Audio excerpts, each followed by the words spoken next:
the race to win wars and explore the stars have created some of the most fantastic products ever designed, and we use them every day, unaware of their amazing origins.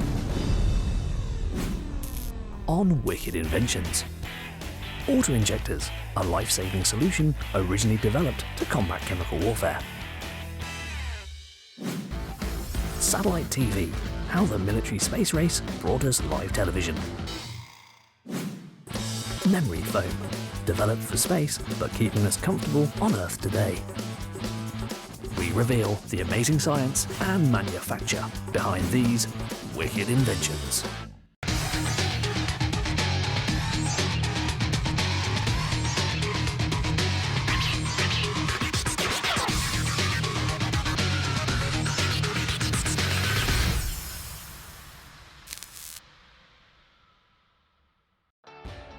In the heat of battle, how can soldiers and civilians be treated fast and safely with potentially life-saving doses of drugs when there are no medically trained personnel to hand? How can astronauts 250 miles away from the nearest hospital treat themselves whilst orbiting the Earth? The answer lies within a small pen-shaped device, the auto-injector. They save millions of lives every day, all over the world, and can be used by almost anyone. The auto-injector is a medical device designed to give one single dose of a particular drug, or, in some cases, multiple drugs. Most of these injectors are relatively simple, spring-loaded syringes. These magnificent devices serve a dual purpose. They're extremely simple to use and also overcome any hesitation associated with needle-based drug delivery devices. The first time a self-injection device was developed was during the 1940s, towards the end of the Second World War. These self-injectors allowed soldiers to self-administer drugs much more efficiently than had been previously possible. However, they were nowhere near as comfortable to use as the devices today. Auto-injectors are developed really to help the delivery of injectable drugs, and so traditionally these would have been delivered with a pre-filled syringe, which is very fiddly for the user. You can have a needle that's difficult through military uniforms, obviously in a very stressed situation, so this can be very difficult to deliver these drugs. In the late 1950s, these injectors were developed further as an alternative to exposed hypodermic needles. The needle was covered for safety, and the injector therefore began resembling the pen-like auto-injector devices of today. So these are very robust devices, can stand being in a battle situation, and then enable the drug to be very easily delivered either by the patient themselves or by someone who's with them. In 1959, the US military requested the Rodana Research Corporation to develop a new auto-injection system to become an antidote for nerve agent poisoning, a growing concern for the military that needed addressing. It was such a useful and impactful invention that during the 1960s, NASA requested auto-injectors to equip their medical kit, in order for the astronauts to use them easily. From its glass and metal origins to its plastic and safe reinvention, the auto-injectors have been hailed as one of the most important medical inventions of the 20th century. Their use now stretches far beyond the military to more day-to-day medical concerns, such as treating extreme allergic reactions, diabetes, anemia, and rheumatoid arthritis. Today, SHL, a world-leading developer and manufacturer of auto-injectors, are a great example of how these wicked inventions are produced. So SHL was founded in the early 90s and produced this first auto-injector in 1995. Over the years, we have launched over 30 auto-injector and pen injector devices commercially, with many more in our pipeline expected to launch within the next 5 years. We currently output close to 60 million auto-injectors in a year.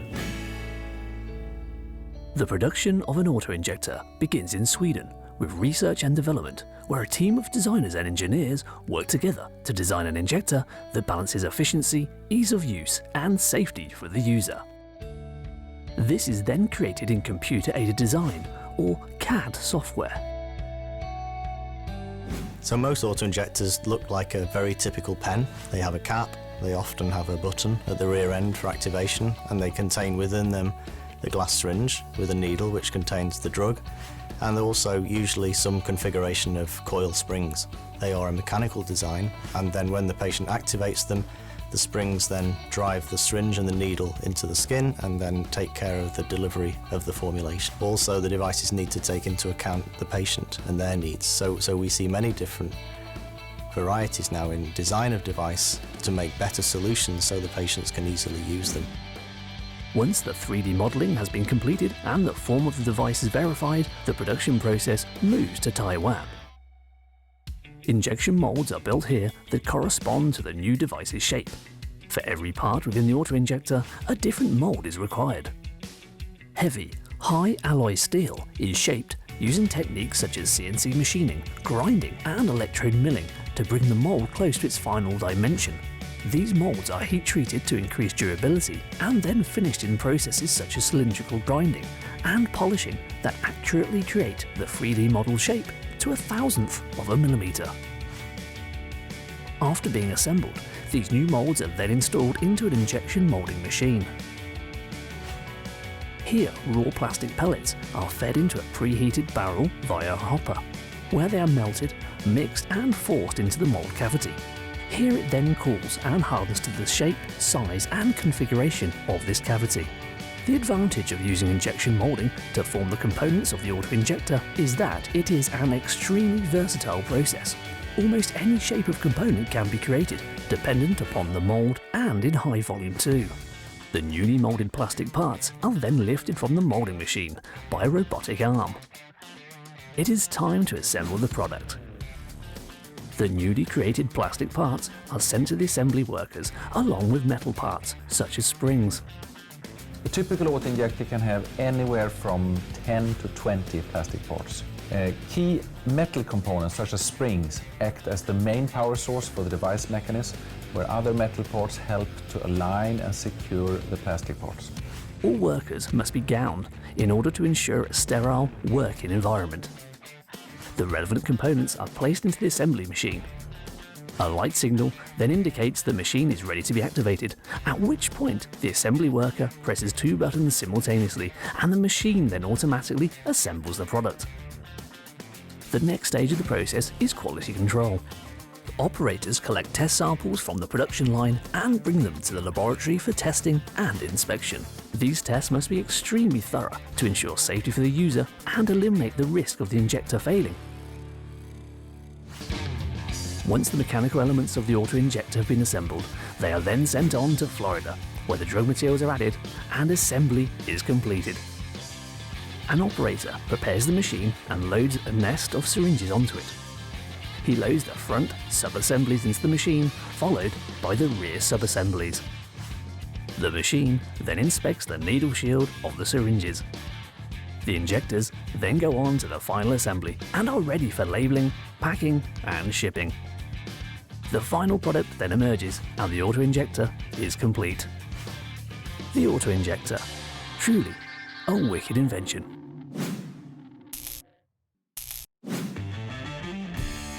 Over 50 years ago, the idea that a family could sit in front of their television sets and watch a live broadcast beamed over from the other side of the world was all but fantasy, something dreamed of in science fiction books and films. Early television viewers would often have to wait for days if they wanted to watch footage from different continents, as tapes had to be shipped across the ocean. However, this was all about to change with the launch of the world's first artificial satellite in 1957. The Soviets put the first ever satellite in an orbit around the Earth. Sputnik, as it was called. It went around the Earth a few times and basically didn't do much more, sent bleep radio signals that could be detected down in Earth. The Sputnik program really kind of made the rest of the world step up its space programs and try to get satellites and even humans in an orbit around the Earth. Sputnik wasn't just a peaceful science experiment though, it had huge military implications. The launch of this satellite played a huge part in the Cold War between the United States and the Soviet Union. Sputnik became a symbol of Soviet military propaganda, an example of their technological domination over the West. The US military were alarmed by this sudden new potential threat from space. and the space race accelerated, with both countries firing satellites into the skies. From those kind of initial days of the space program and the satellite program came then very quickly commercial applications for satellites, such as television and telephony, which were amongst the first applications for which satellites were used. People realized that if you have a satellite, what you can do is send a big, strong, wide bandwidth signal all the way up to the satellite and then distribute it across a wide area, which is ideal for things like broadcasting, without having, for example, to create a cable network on the ground, which is often much more complicated and expensive. In July 1962, a small ball-shaped satellite was launched into the air, built by the communications company AT&T. Its name was Telstar. On the 23rd of the same month, America, Canada, and 16 countries across Europe were able to watch a live broadcast simultaneously for the first time, and with this, satellite television was born. This technology realised its true potential in 1969 as Neil Armstrong stepped onto the moon with the whole world watching, thousands of miles away back home on Earth. In the 1970s, broadcast companies began to capitalise on this potential, and the excitement of satellite television and the number of broadcasts and dedicated channels soon began to increase. So, how does satellite television actually work? There are 5 stages to how satellite TV is transmitted: the programming source, the broadcast centre, the satellite dish, and the television receiver. Programming sources are the suppliers of the actual television content, whether that is a live sports event, film, or program stored on a tape or hard drive. The broadcast centre is the central hub of the system. At the broadcast centre, the TV provider plays out recorded program content or receives signals from other programming sources and beams a broadcast signal to satellites above the Earth. The satellites receive the signals from the broadcast centre and rebroadcast them to Earth. The viewer's dish captures the signal from the satellite and passes it on to the television receiver in the viewer's house. The television receiver processes the signal and passes it on to a standard TV. So the dish on the side of your house is an important part of the satellite TV chain. But why is it round? The satellite dish, it's looking at a specific point where the signal is coming from. It's usually parabolic kind of shaped form that concentrates the radio signal that comes in onto the receiver point, which you typically can see in front of the dish. And the dish is really all there about concentrating as much as possible of that signal to get as much of the signal and without too much noise into your receiver. Like with the early broadcasts of the moon landings, it is at global events that satellite television truly comes into its own, with its power to unify the planet and effectively shrink the world. Now that is, truly, a wicked invention.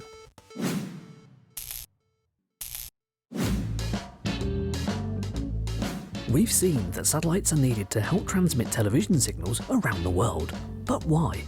It is all to do with a big obstacle that gets in the way, that we affectionately call the Earth. Our intrepid tester is going to demonstrate how it all works and why. The materials: the Earth, or rather a globe, as the real thing is a little too large to fit in the studio, cocktail sticks, blue tack, small mirrors, and a laser. The demonstration. The NPBC, or North Pole Broadcasting Corporation, is transmitting a program on polar bears to an eager viewer in South Africa. The problem: like all television radio signals, NPBC signal, here represented by a laser, are transmitted in a straight line, and the receiver needs to be in its line of sight to be able to capture it. Trees and mountains can be a problem, but the curvature of the Earth represents the biggest obstacle of all. The solution: use a satellite to effectively bounce the signal to the receiver. With our small mirrors representing satellites, how easy is it to get a signal to our polar bear aficionado in Johannesburg? To begin, satellites are placed in a geostationary orbit of 22,236 miles above sea level, which would put them about here. As our laser does not have enough power to fire a signal that far, we will place our satellites in a rather closer orbit on some space-age cocktail sticks. Most television signals will actually need a network of satellites to direct a signal around the globe, and our miniature mirrors will work in the same way. Each mirror needs to be carefully angled to receive and reflect the signal, which is quite a tricky procedure. But after many hours of careful, problematic placement, our signal has been successfully transmitted. Our NP-BC signal originates at the North Pole and is then passed on through the skies of central Mongolia, Libya, Somalia, the mid-South Atlantic Ocean, and finally, our lucky viewer in Johannesburg gets to watch polar bears frolicking in the Arctic tundra. So, television satellite networks, simply explained.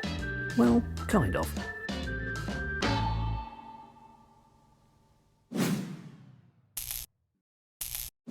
The space race has given the world many revolutionary inventions, products that have changed our lives for the better, sometimes verging on the miraculous. Memory foam is one such invention that has become the stuff of legend, a household favourite and an orthopaedic wonder. Memory foam was discovered or invented by Charles Yost at NASA. He was trying to develop a foam or a material that would help astronauts as they go in their command modules and they're on takeoff, because a rocket is a big explosion, generates lots of vibrations, and they're under quite high G pressures. And it would then make it more comfortable for astronauts to survive the rigors of space. NASA scientists and researchers spent several months trying to figure out how to achieve what at the time seemed like the impossible. It was developed by taking polyurethane and injecting it with air, and this expanded the polyurethane. Polyurethane you may know as a plastic, and you can find it in hard wheels, and so it seems a strange system to use. But if you inject air into it, it becomes much more fluid, it bounces back. And it was originally known as slow spring-back foam, which literally described how it worked. It would spring back quite slowly, sometimes in the order of about a minute to spring back to its original shape. It was a massive breakthrough, and NASA used the technology to give astronauts a more comfortable ride through the intense vibrations and the massive G-forces involved in their space flights. In the early 1980s, NASA decided to release the technology for commercial use. It was initially expensive and wasn't without its problems when it came to using it in commercial applications. The first generation worked quite well, but it had problems because after about a couple of years it broke down. For people like NASA, that's not so much of a problem because they had a budget they could work with and they could replace it. It was only meant for short-term use. But for longer-term use in car seats, airplane seats, this became a problem. And they also released quite a few volatile organic compounds, which meant they smelled little, they were potentially carcinogenic. Once the initial problems had been addressed, memory foam started being used successfully in a variety of products. Memory foam today is used in a variety of situations. Think airline seats, think beds. Most train seats will probably have it nowadays. And for car seats, you can drive for longer without feeling aches and pains. For motorcycles, bicycle seats, anything where a person sits on it pretty much will probably have memory foam nowadays. It has also been used in the medical field for patients who need to be immobile for long periods of time, in artificial limb interfaces, and even to help reduce the symptoms of fibromyalgia, a condition that renders the body super sensitive to external pressure. The pressure that you have exerted on the mattress is exerted evenly back on you. And so in medical situations, this is great because bed sores or pressure points are alleviated. In 2006, the problem of overheating was resolved with some very clever chemical science, the gel-visco system. The reason why a gel works well in memory foam is that the body's heat turns it from a sort of gel system to more liquid. Doing this requires heat, so that actually means it can sap away heat from your body and then transfer it throughout the memory foam and away from your body. It's a bit like certain materials are very good at doing this. If you put your hand on wood, it doesn't feel very cold. If you put your hand on steel, it'll feel cold even though they're both the same temperature because the steel is taking the heat away from you much more effectively. So altering the memory foam with gel or other properties allows it to wick away the heat. Ironically, memory foam technology has even now come full circle and helps astronauts rehabilitate once they've come back to Earth. It's also used by NASA to help astronauts after they return. Because if you put a 4-inch layer of memory foam on the floor, it's actually difficult to walk on because it's unstable, but that helps astronauts who've been in space, they're not used to gravity, to regain their equilibrium. The destabilizing property of the foam allows the doctors to work out what to do and helps the astronauts regain their ability to walk on Earth again. Nowadays, the most common use of the memory foam is still in mattresses.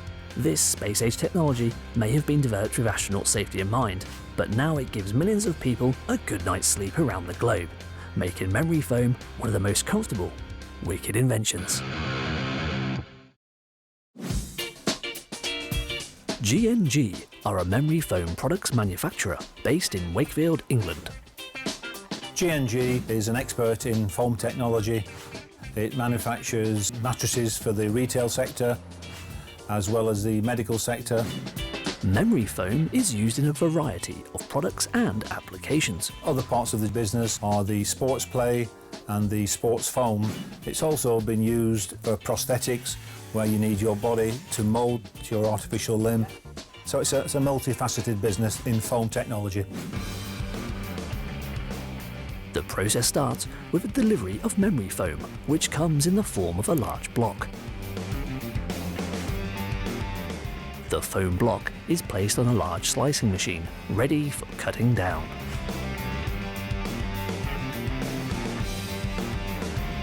The foam is cut down into slices of varying thicknesses, ready for assembly. On a computer numerical control device, also known as a CNC machine, another foam block is cut into special customized shapes. These layers will make the mattress more breathable and aid cooling by adding ventilation. We have spent a lot of time and research in working on the foam itself and working on the substrate, where we cut in air channels, we cut in pressure relieving channels, minimising the heat build-up and maximising the pressure relief. The layers are stacked, ready for mattress construction. Foam sidewalls are glued to the mattress base using a special glue, which is applied using a spray gun.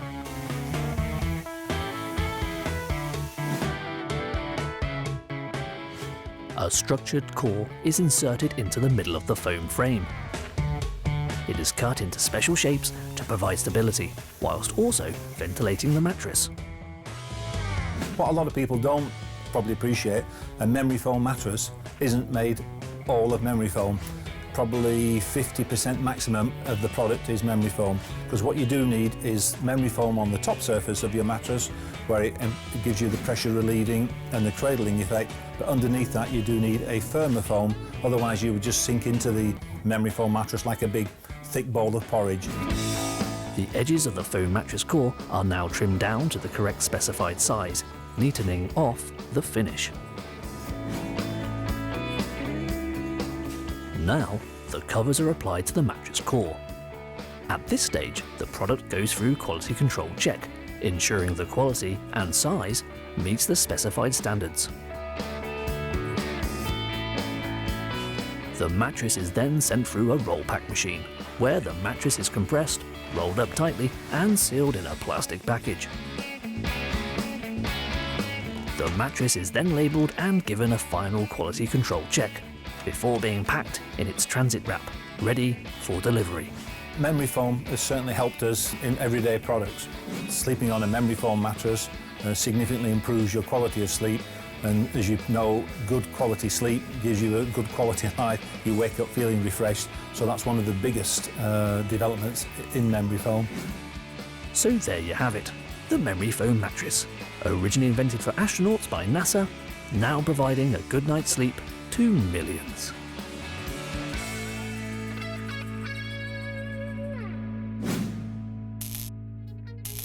So there you have it, a dash through the hidden history, super science and amazing manufacture of products that you use every day, but have never realised their amazing background.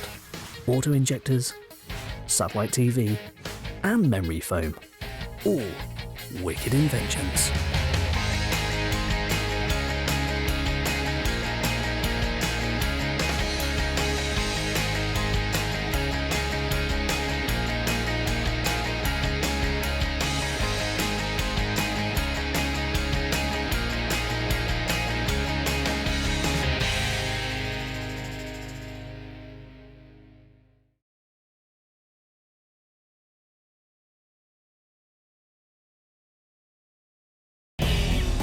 The race to win wars and explore the stars have created some of the most fantastic products ever designed, and we use them every day, unaware of their amazing origins. On Wicked Inventions. Jeep, a family off-roader with an illustrious World War II past. Duct tape. How a mother's wartime concerns created the ultimate utility tape. Pilot jacket, designed for the wartime flyers of yesteryear, yet at home on our city streets today. We reveal the amazing science and manufacture behind these wicked inventions.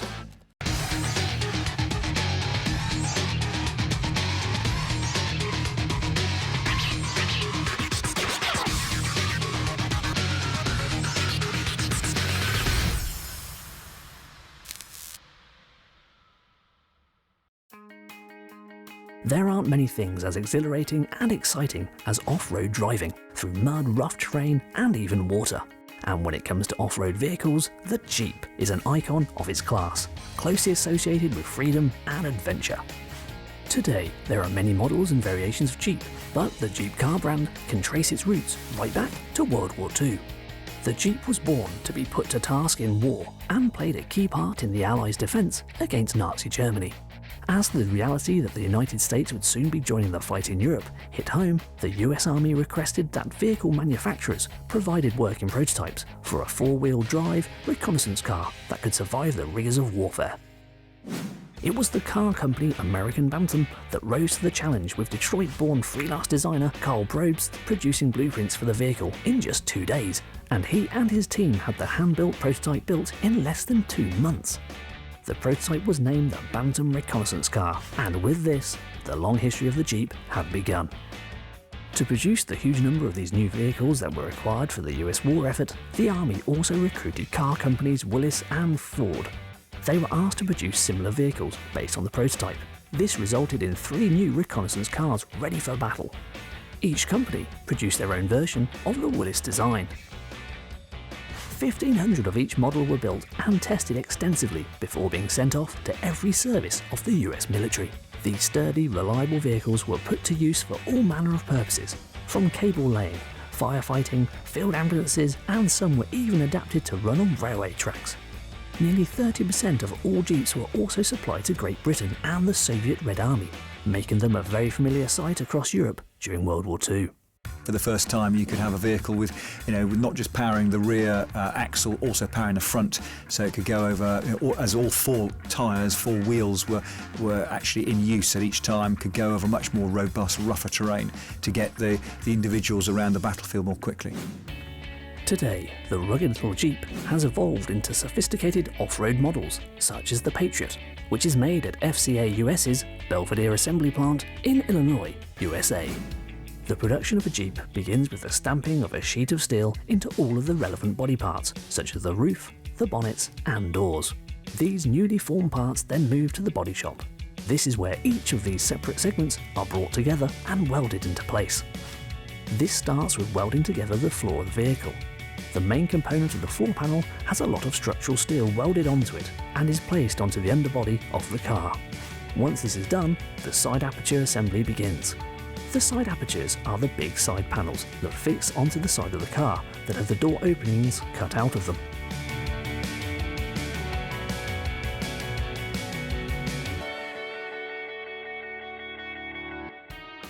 Once this structure has been built in what is known as the framer, the roof of the vehicle is added.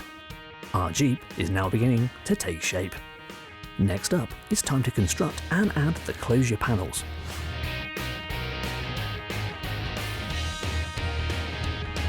Closure panels for us are the doors, the hoods, the liftgate, things like the fenders, things like that. The welding is all done almost 100% by robots, so there's I'm going to say about over 4,000 welds per vehicle. In the Patriot body shop, there's about 800 robots that are used in order to build a Patriot. Some of the closure panels that we put on, the lift gates and things like that, are done by robots as well. And that's all done for precision and for quality, so that take any of the human variation out of it.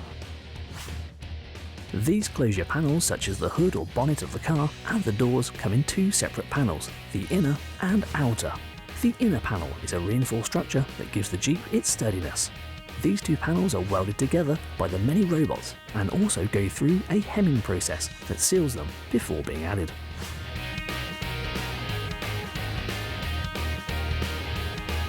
From the body shop, the vehicle transfers to the paint shop. Here it undergoes 4 separate painting processes that prepare the metal to accept paint. whilst also protecting it from road chips, rust and prevent leakages in the joints. The vehicle is then finished with colour before being painted with a clear paint that gives the Jeep its shine. To get through the paint shop is about 14 to 16 hours. It's of the major areas in the assembly plant, it takes the longest to get through the paint shop. You got to appreciate the fact that you're applying a layer of paint and then you've got to put it through an oven to dry, so there's some time allowed as it goes through all these various ovens to dry. Foam is then added to the body of the vehicle. What we don't want the customer to experience is some road noise coming up through the pillars of the vehicle, so we put some sound deadening foam material in the cavities of the vehicle. The Jeep is then moved onto the trim line. Here the doors are removed to give more easy access to the workers. All the internal wiring and trim of the doors are then added.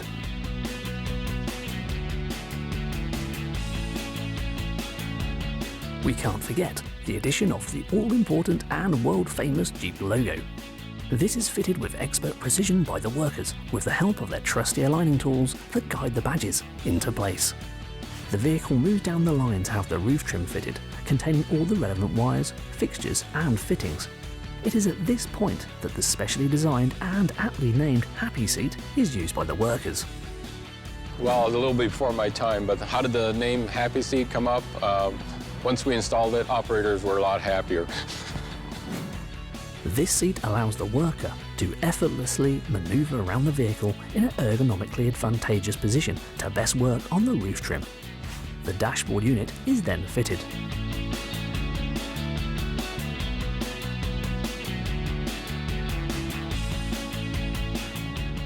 Next is the assembly of the rolling chassis of the Jeep that contains everything that will make it drive, the engine, transmission and suspension, for example. Once this has been fitted to the vehicle and all the glass and windows have been added, it is moved on to be finished and tested. Seats go in, carpeting goes in, the steering wheel goes in, and some of the front and rear bumpers go in, things like that. And then the very, very last part of the assembly is we do a myriad of checks. So we'll hook up computers to the vehicle and do all the electrical checks. We'll make sure that everything's functional. And then from there we take it and we actually put the vehicle on some metal rollers, and we're able to take that vehicle up to 60, 70 miles per hour, check that everything's functioning, the brakes work, the cruise control work, things like that. Once the Jeep has passed all tests, it is cleaned, polished and sent out to the customer, ready for another adventure. The Jeep, truly a wicked invention. It is that indispensable roll of tape that no discerning business or home can be without. Used for fixing everything from damaged racing cars to unruly wires, duct tape has become as useful to us as the screwdriver or hammer. But did you know that this household essential can actually trace its creation to World War II? Although strips of cotton duct tape had been used for reinforcing shoes and wrapping electrical cables since the turn of the 1900s, and the invention of adhesive tapes was not far behind, the demands of World War II saw these two products unite into one of the most useful products ever made. Well, duct tape originated again in the Second World War through a requirement to seal ammunition boxes to keep them free of water. So duct tape sort of came about. It was designed around some existing tapes which people had at the time, but duct tape was different because it was waterproof, incredibly strong, but also you could rip it quite easily, so you could tear it quite easily. So, did the idea for duct tape originate from some clever planner in the US military? Well, not quite.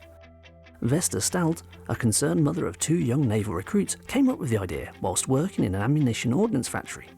Concerned that the current, thin, waxed paper tape that was supposed to provide a waterproof seal used at the time was inadequate and could be troublesome to open under fire, she came up with the idea to use a waterproof cloth, reinforced tape instead. Vesta reasoned that this design flaw meant her son's lives were on the line, and after her superiors were deaf to her concerns, a quick note to the current US President Franklin D. Roosevelt soon put developing her idea into the hands of the chemistry boffins at Johnson & Johnson, who would create the new tape. Named Duck Tape after its waterproof ability and the duck, cotton on which it was based, this tape became an instant hit with the military. It was easy to apply and remove, came in a variety of colours including the standard US olive drab, and was soon put to work repairing vehicles and keeping Vesta's important ammunition boxes dry. And because it was so useful and its adhesive qualities were so good, and once it was stuck on something, you knew it would last, it was therefore used for a whole variety of other means, whether it was sticking up things to deck heads or to walls, to repairing, doing a local repair or a small repair. Some repairs which ended up, it was so effective that they remained in place, so some duct tape would stay on a wall for years. Duct tape has evolved into a variety of tapes for different applications, including a heat-resistant duct tape, made for sealing heating and ventilation units and pipe work. This has led to the name duct or duck tape being used as an informal title that encapsulates all cloth or scrim-backed plastic tapes. But how is the tape made? Basically, duct tape's made of three main components: the adhesive, the cloth, and the film. The adhesive starts with natural rubber. It comes out of rubber trees, much like maple syrup comes out of maple trees. They send it to us in these big bulk bales, and then we begin the processing.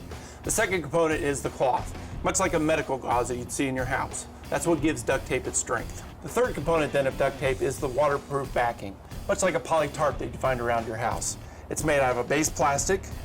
You can add various color concentrates that give you your base color. This one would give you your natural silver. But you can add other color concentrates that would get you the blue or a yellow, and you can even print the film to get these nice patterns. The production of duct tape begins with creating the adhesive by mixing the gooey rubber with a sticky resin until it is about the consistency of a pizza dough. It is then fed into a machine where it is heated and mixed further. With the adhesive ready for application, the production of the rolls can begin. We're going to take the cloth scrim here and the poly film here. We're going to unwind them together, send it into the coloring unit. At that point, the adhesive is applied, goes through the cloth to the film, forming that nice tight bond. Now you got duct tape. The tape is initially produced as one large roll. The rolls are then resized for the consumer. The rolls are sliced into strips and re-rolled.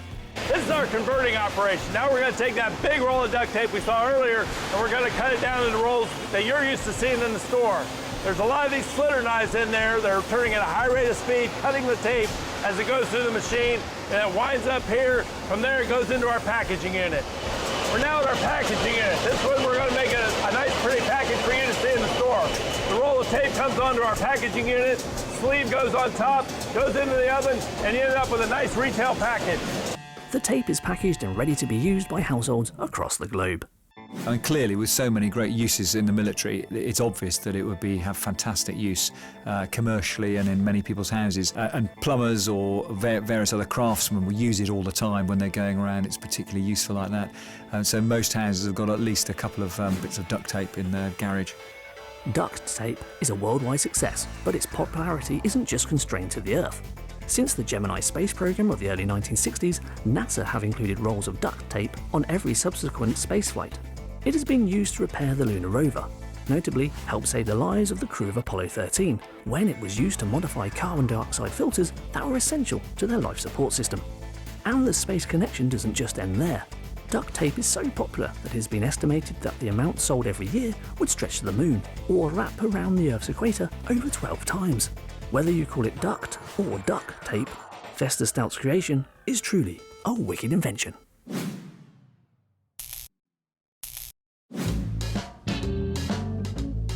It is supposed to be sticky and strong, but how much? Well, let's find out with a couple of, not very, scientific experiments. Experiment 1. Load strength. How much strength does the cotton weave of the tape give? We are going to take a forklift truck and see if the duct tape can suspend our tester, who weighs in at a trim 86 kilograms. Right from the start, our tester identifies a problem. The inside of the forks are quite sharp, which might cut the tape under load. To combat this, he comes up with an ingenious idea of wrapping padding around the forks to give the tape a blunt edge to stick to. Carefully, our two experimenters wrap the tape around the forks. A single length of tape is pulled across the forks and then wrapped underneath and back across. This is then repeated to provide two supports of tape with a thickness of 4 layers of tape. Now, can it take our tester's weight? With anticipation building, he makes a gallant attempt. And success! The lengths of tape can support the weight of our tester, proving that duct tape really has got some super tensile strength. Experiment 2, adhesive properties, also known as how sticky is it? Known to be able to keep repairs in place for sometimes years, how effective is the tape to stick in objects to surfaces? The test. Our intrepid tester will lie down whilst his faithful assistant attempts to stick him to the floor with nothing more than the adhesive strength of the mighty tape. Once wrapped in a silvery cocoon, can our man break free of his bonds? Well, let's find out. Our intrepid tester is now completely stuck to the floor, but will it hold? Well, yes.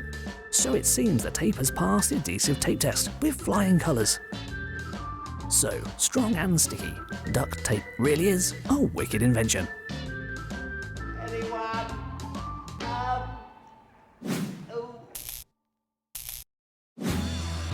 The pilot jacket. A timeless classic, synonymous with fighter pilots and Hollywood films. This versatile jacket seems to have been around forever and has always been cool. But where did it all start?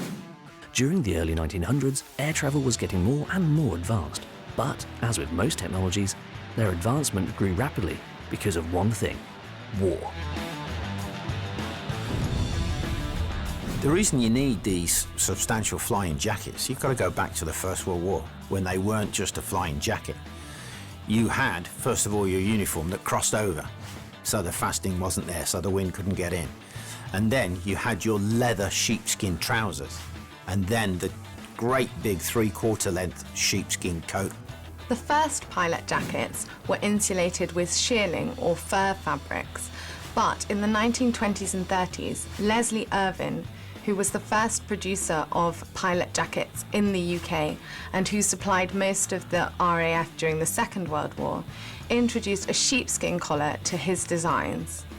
This was because it was more cost-effective than fur and also contained insulating and waterproofing properties due to the lanolin in the sheep's wool. With the sudden rise in aeronautical technology, planes could fly for longer and at greater altitudes. But at these heights, pilots could freeze to death due to the drop in temperature. At the time of World War II, bombers could now reach 30,000 feet with temperatures well below -40. And Irvin's pilot jacket had become a standard issue amongst the RAF, and among many with the American Air Force. It had not only grown in reputation for its warmth, comfort and practicality, but it had also developed as quite the status symbol among young pilots. If you imagine what it'd be like to be in a Second World War bomber, high up in the air, there is no heating. And in the American bombers, the side windows were actually open. Absolutely freezing. You had to have your full kit insulated. If not, you would simply freeze to death. It is still used by air forces today, however, not in the cockpit. Its status as a fashion garment has grown due to its uses in many Hollywood films, where it is often worn by the hero. But its unique and practical design has seen it adopted, not just by the Air Force. The popularity and versatility of the pilot's jacket has led to its adoption not only by the Air Force, but by other services within the American Army, and also by several police forces, mainly in the United States. Pilots are seen as daring and brave, and wearing a pilot jacket could be seen to convey those qualities upon its wearer.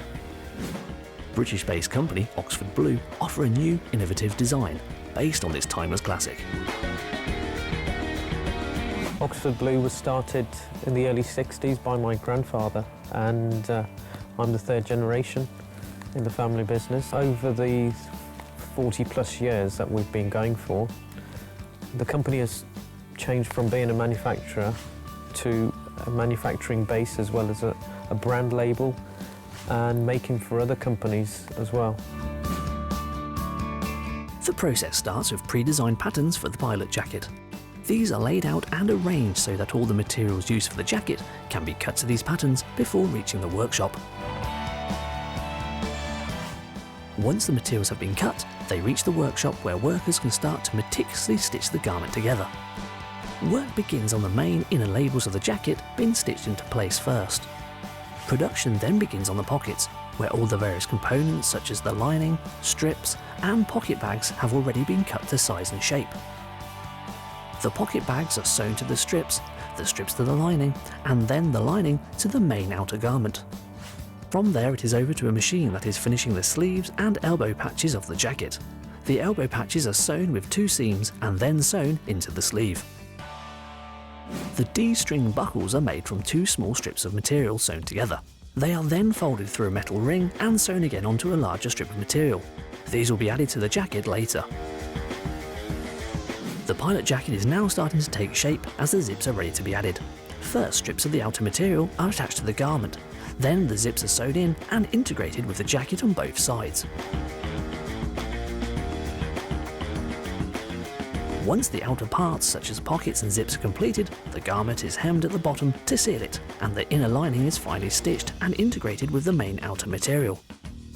2 of the D-string buckles we saw earlier are stitched onto a strip of waxed cotton, and a special cross stitch is made using a Sunstar machine. This part is then added to the final piece of the garment, the woolen collar. Sherpa wool is cut into the strips using a KM machine. The blade is so sharp it can cut through almost anything, so only a very skilled operator can use it whilst wearing a Kevlar glove. Once the collar is attached to the jacket, everything is almost finished. The challenges we face making a good durable pilot jacket would include having good components, the fabrics being of good quality, because our pilot jacket is showerproof.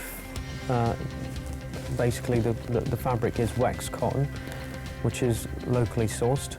The lining is quilted with a polyester filler with a cotton inner, and that makes it warm. And then we've got the Sherpa synthetic collar that we use for the garment.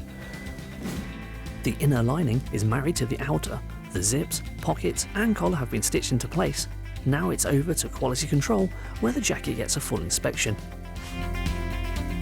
The outside of the garment is checked for tear and loose stitching. The pockets are also checked for holes, and the arms and zips are checked for any imperfections.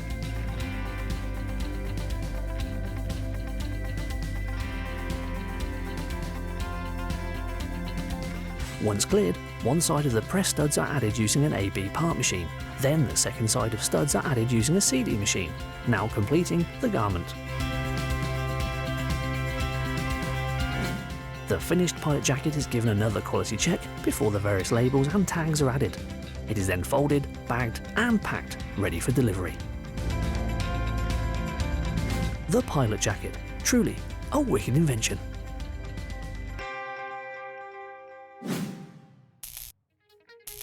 So there you have it, a dash through the hidden history, super science and amazing manufacture of products that you use every day, but have never realised their amazing background. Jeep, duct tape and the pilot jacket, all wicked inventions.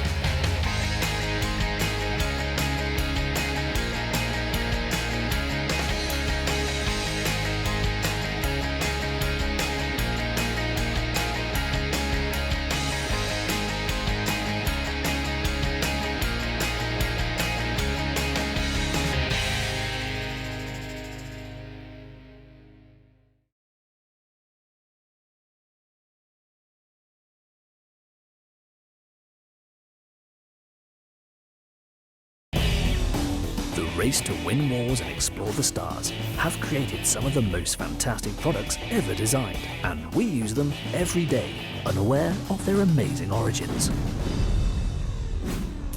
On Wicked Inventions.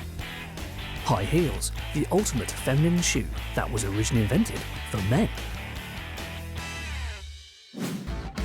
Space blanket, how this metallic marvel saved $1 million space mission.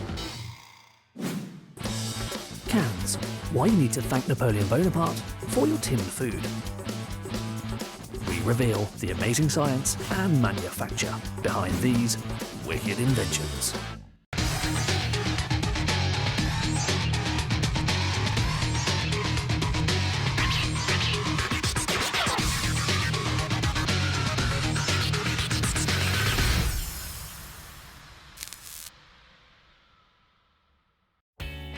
High heels are a symbol of elegance, style and femininity. They're the ultimate accessory to any stylish outfit.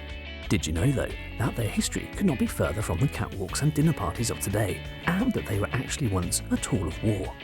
High heels were initially made for men in around the 16th century. History tells us that they were made in Persia for military men in the Persian army who needed high heels when they were riding horses to keep their feet steady in the stirrups when they were standing up to fire bow and arrows.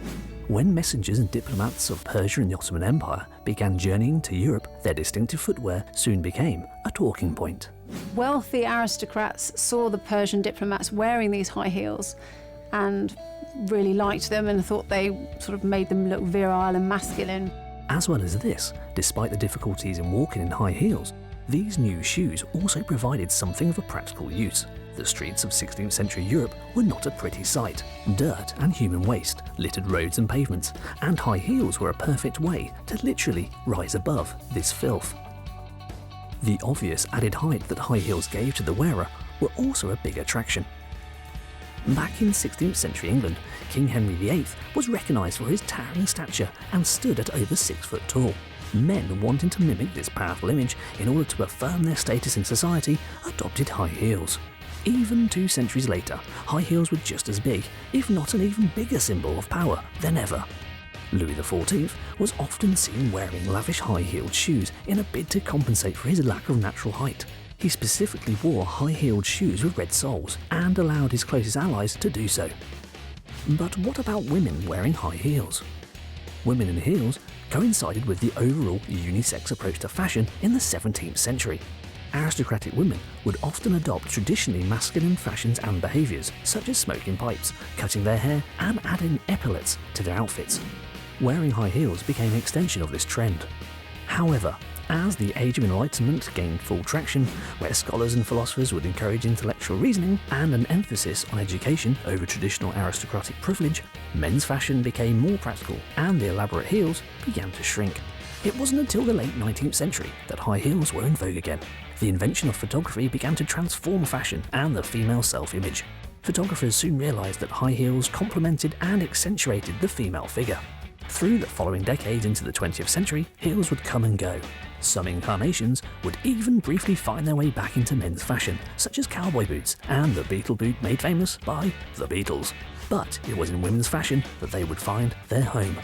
Today, they're firmly established as a must-have item in the wardrobe of fashion-conscious women.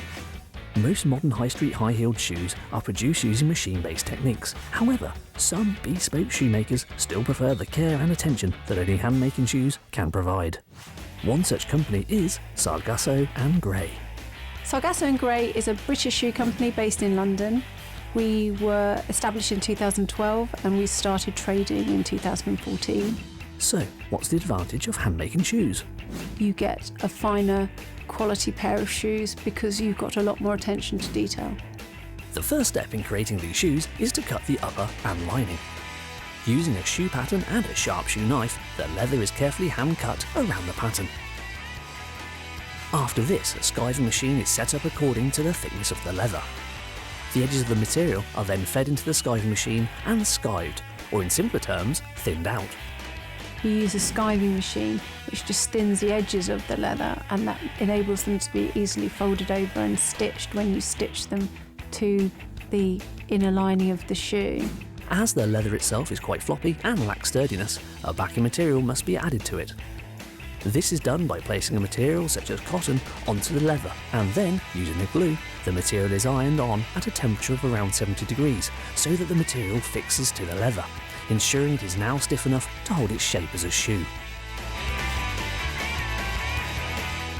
Folding tape is then added to the edges and glue applied, before folding using a hammer.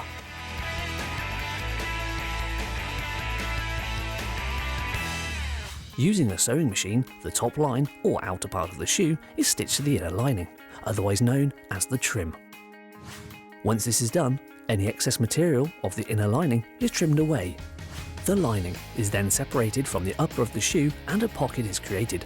A stiffener material is put into this pocket, and then by using a hot back part moulding machine at a temperature between 70 and 80 degrees, the heel is given its shape. The next stage of the process is called hand lasting. At this point, the insole board and shank are nailed onto the last. For all those non-shoe experts out there, the shank is a key part of the support structure of the sole of the shoe, and the last is essentially just a mould that the shoe is shaped around. After nailing these to the last, the upper of the shoe is positioned around this moulding using glue and then fixing it with tacks using a pinch hammer. This is then secured to the insole board and the supportive shank. Our shoe is now beginning to take shape. As the bottom of the shoe is smooth, it needs to be prepared in order for a better bond when gluing the sole to the upper part of the shoe. This process is called ruffling, and using a ruffling machine, rough edges are created in the leather that will enable the glue to stick. Meanwhile, the all-important high heel of the shoe is constructed by fixing hard-wearing leather to a plastic moulded heel part. Once the ruffling is complete, the bottom of the shoe is marked with a sole pattern and carefully glued, ready for the soles to be stuck to it, as well as attaching the high heel.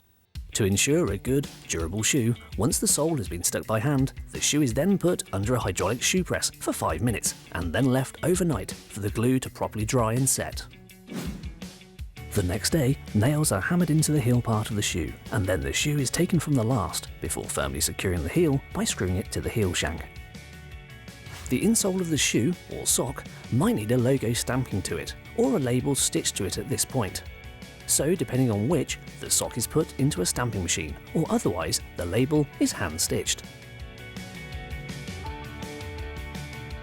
We're at the finishing stages now, and the shoe is almost ready.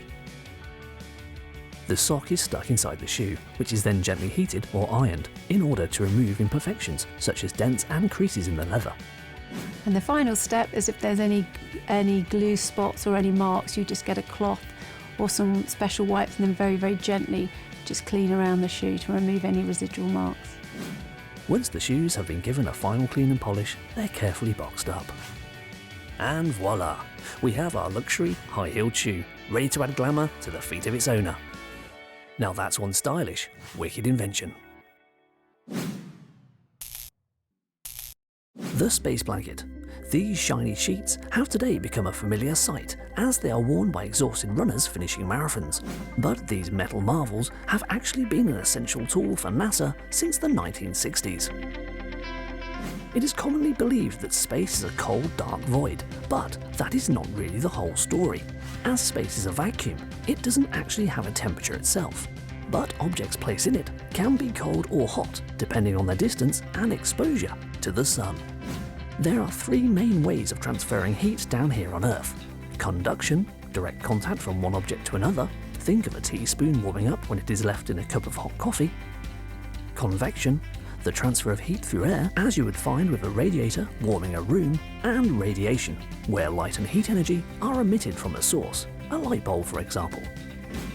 In space, radiation is the main way heat can be transferred from one object to another, and the sun is the biggest heat source in our solar system. This leads to massive temperature swings for material, depending if it is facing or hidden, and its distance from the sun. For example, a piece of metal in constant exposure to the sun can heat up to 260 degrees Celsius, yet cool to -100 degrees Celsius if in the shade. The space blanket was one method NASA used to combat these extremes.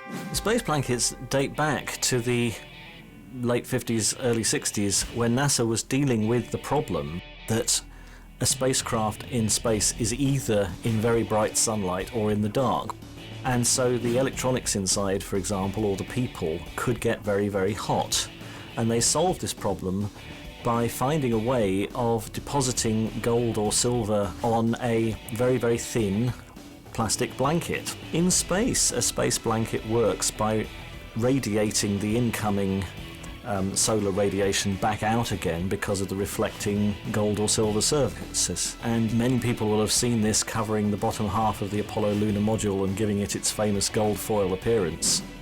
The material is made up of vaporized metal, most commonly aluminium, that is deposited onto a plastic substrate layer.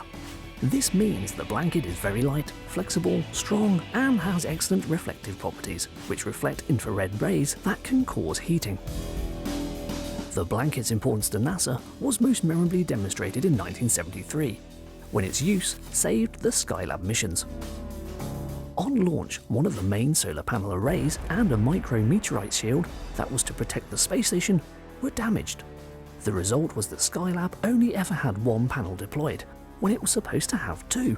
And without the meteorite shield, it had little thermal protection that resulted in dangerously high temperatures of 130 degrees Fahrenheit being generated on board. NASA's solution was to turn to their trusty space blanket and come up with an ingenious improvised solution that saw the first crew members on board the space station deploy a parasol made up of the shiny material to keep the temperatures on board in the livable range of about 70 degrees Fahrenheit. Millions of dollars worth of equipment and years of research had all been saved by the shiny metal sheets. Since the late 1970s, the material's reflective properties have seen it being used on Earth. It was found that participants in hugely popular marathons were particularly at risk from hypothermia, as it could take some time after finishing before they could get back to their belongings and put on some warm clothes. If the race was ran on a cool day, their core temperatures could plummet dangerously and lead to illness. The New York Marathon was one of the first events to implement the potentially life-saving space blanket technology. The body can lose heat by a couple of different methods in this circumstance. One is through convection, where heat radiates off the body, and also evaporation, where your sweat helps to cool the body down by evaporating off the surface. Using a space blanket with a foil, almost like a foil surface to it, helps to reflect the heat back in. And this is done by a number of ways.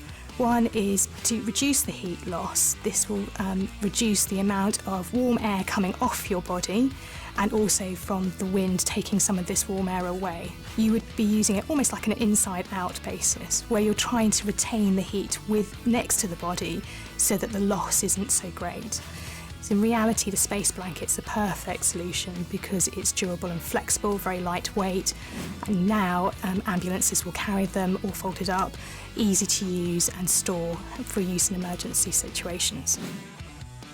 NASA's space blanket technology has led to it being incorporated into a number of products, from the lightweight sheet carried by mountain walkers for survival situations, to sleeping bags lined with the reflective material to help improve the bag's thermal qualities, and on to house insulation and medical uses.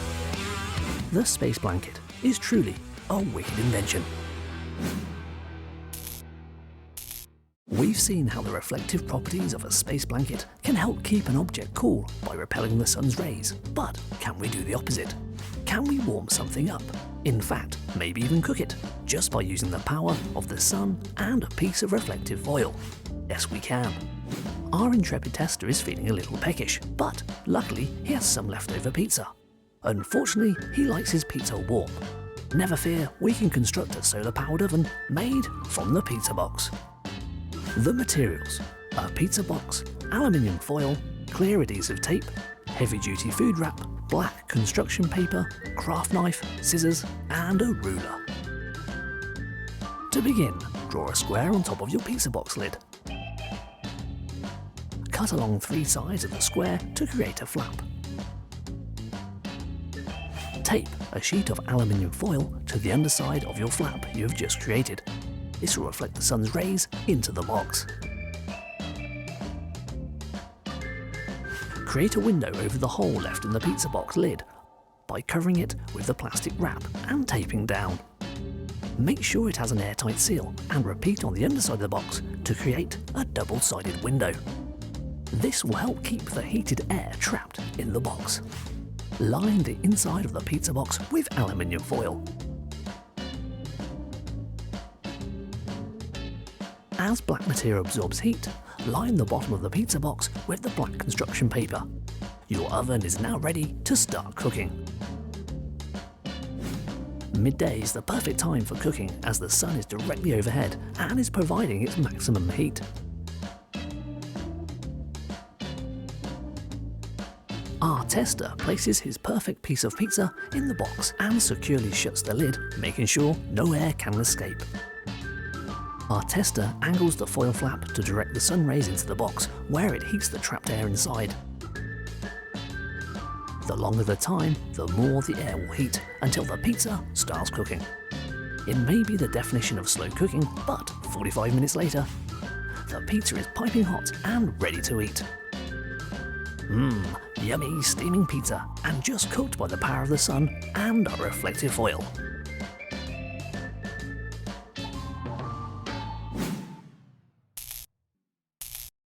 Preserving food has been an ongoing challenge throughout history.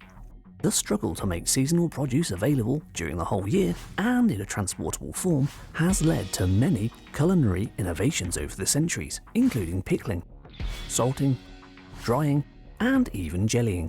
These techniques may have improved the shelf life of food and allowed provisions to be kept on board ships for months at a time, but there has always been a downside: taste.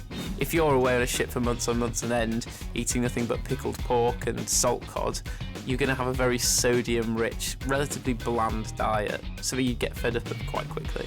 Yet again, it was military necessity that would lead to an invention that would become part of our everyday lives.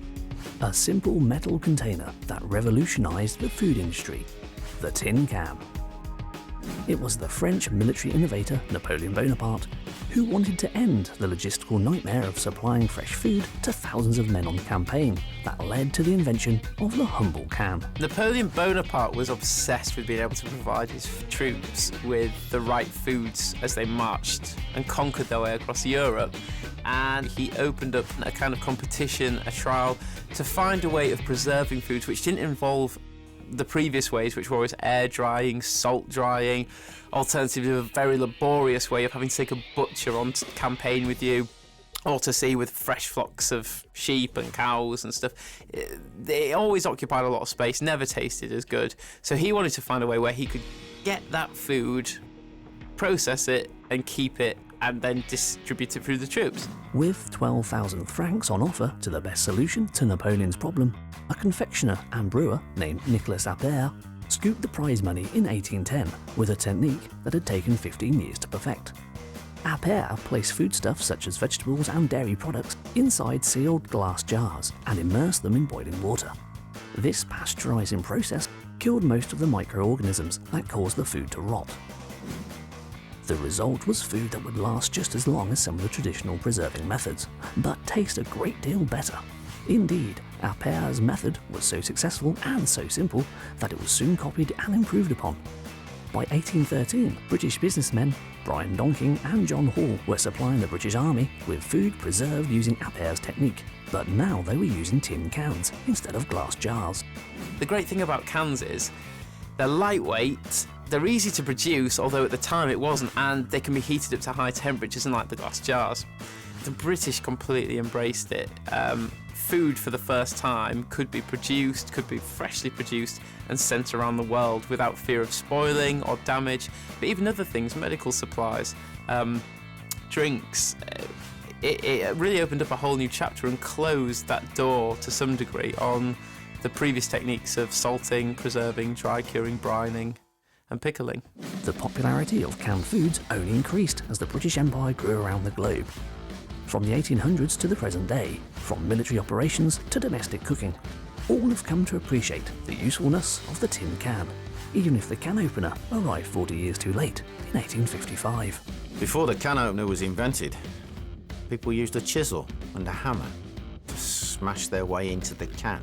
You had to be very careful because it left razor-sharp, jagged edges, and of course, you could ruin the food inside. Then we went through that period where you'd get a key with the can and it would almost take a strip of the metal out and move it around. The problem is if you lost the key, you had no way of getting the food out. So the invention of a can opener was really quite a benefit to the world.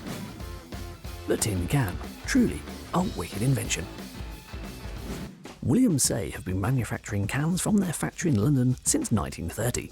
Today their production lines produce millions of cans every year for some of the world's biggest brands. Production starts with two different cuts of sheet metal, one that has been pre-printed with a label which is used to make the body, and another sheet that is pre-cut to make the circular lids and bases of the cans. For the circular parts, a large stack of sheet metal is taken to the press line, where there are two different types of machine. One is a manual press, and the other is an automated press. At the manual press machine, a worker feeds strips of metal into the press and uses a foot pedal to initiate the machine. This cuts out a circular component, which can either be the lid or the base of the can, depending on what is required. This component falls down a chute and up onto a magnetic belt. This belt then takes the components to a seamer and applies a safety curl, which bends the metal back, removing any sharp edges. The reason you use tin as the tin can is that it's much better than steel. Steel in the presence of water or in the presence of bacteria starts to rust, corrode and gets destroyed. And steel particularly will flake, exposing new steel, and so it will continually degrade the can very fast and it will just become useless. Tin, on the other hand, stops bacteria from forming.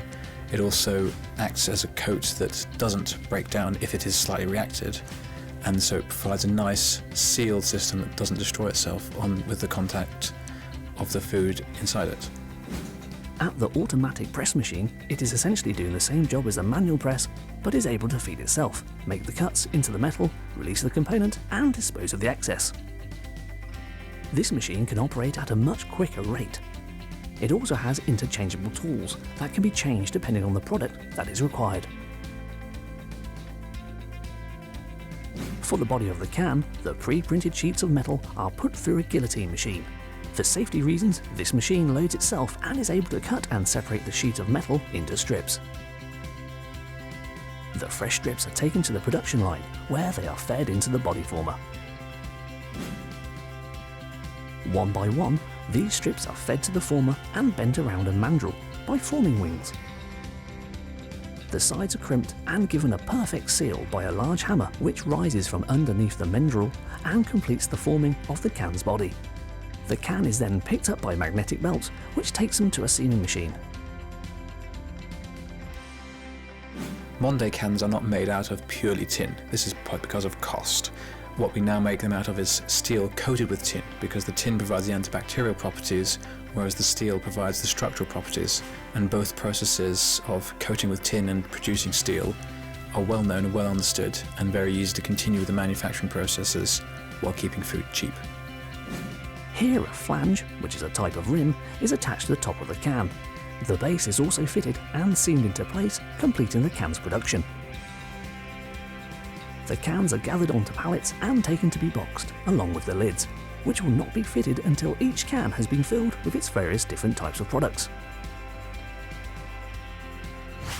The tin can, truly a wicked invention. So there you have it, a dash through the hidden history, super science and amazing manufacture of products that you use every day, but have never realised their amazing background. High heels, space blanket and cans, all wicked inventions.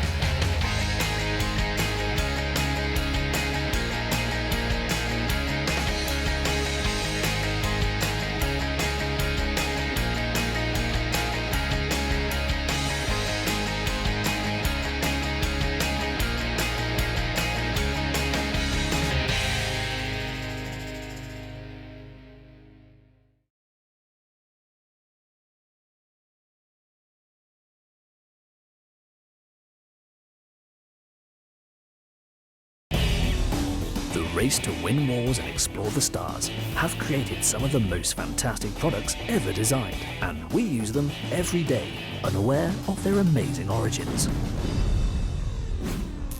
On Wicked Inventions. Alcohol, a relaxing drink today, but an essential historical military tool. Freeze drying, the space program past of our instant coffee. The Airstream trailer, at home transporting families and astronauts.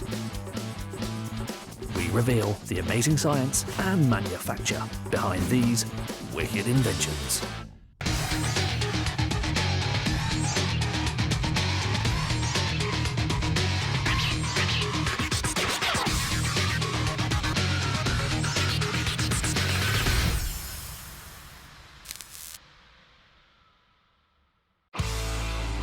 Many of us like the occasional drink, be it at festive times, celebrations, or just for relaxing after a long day at work.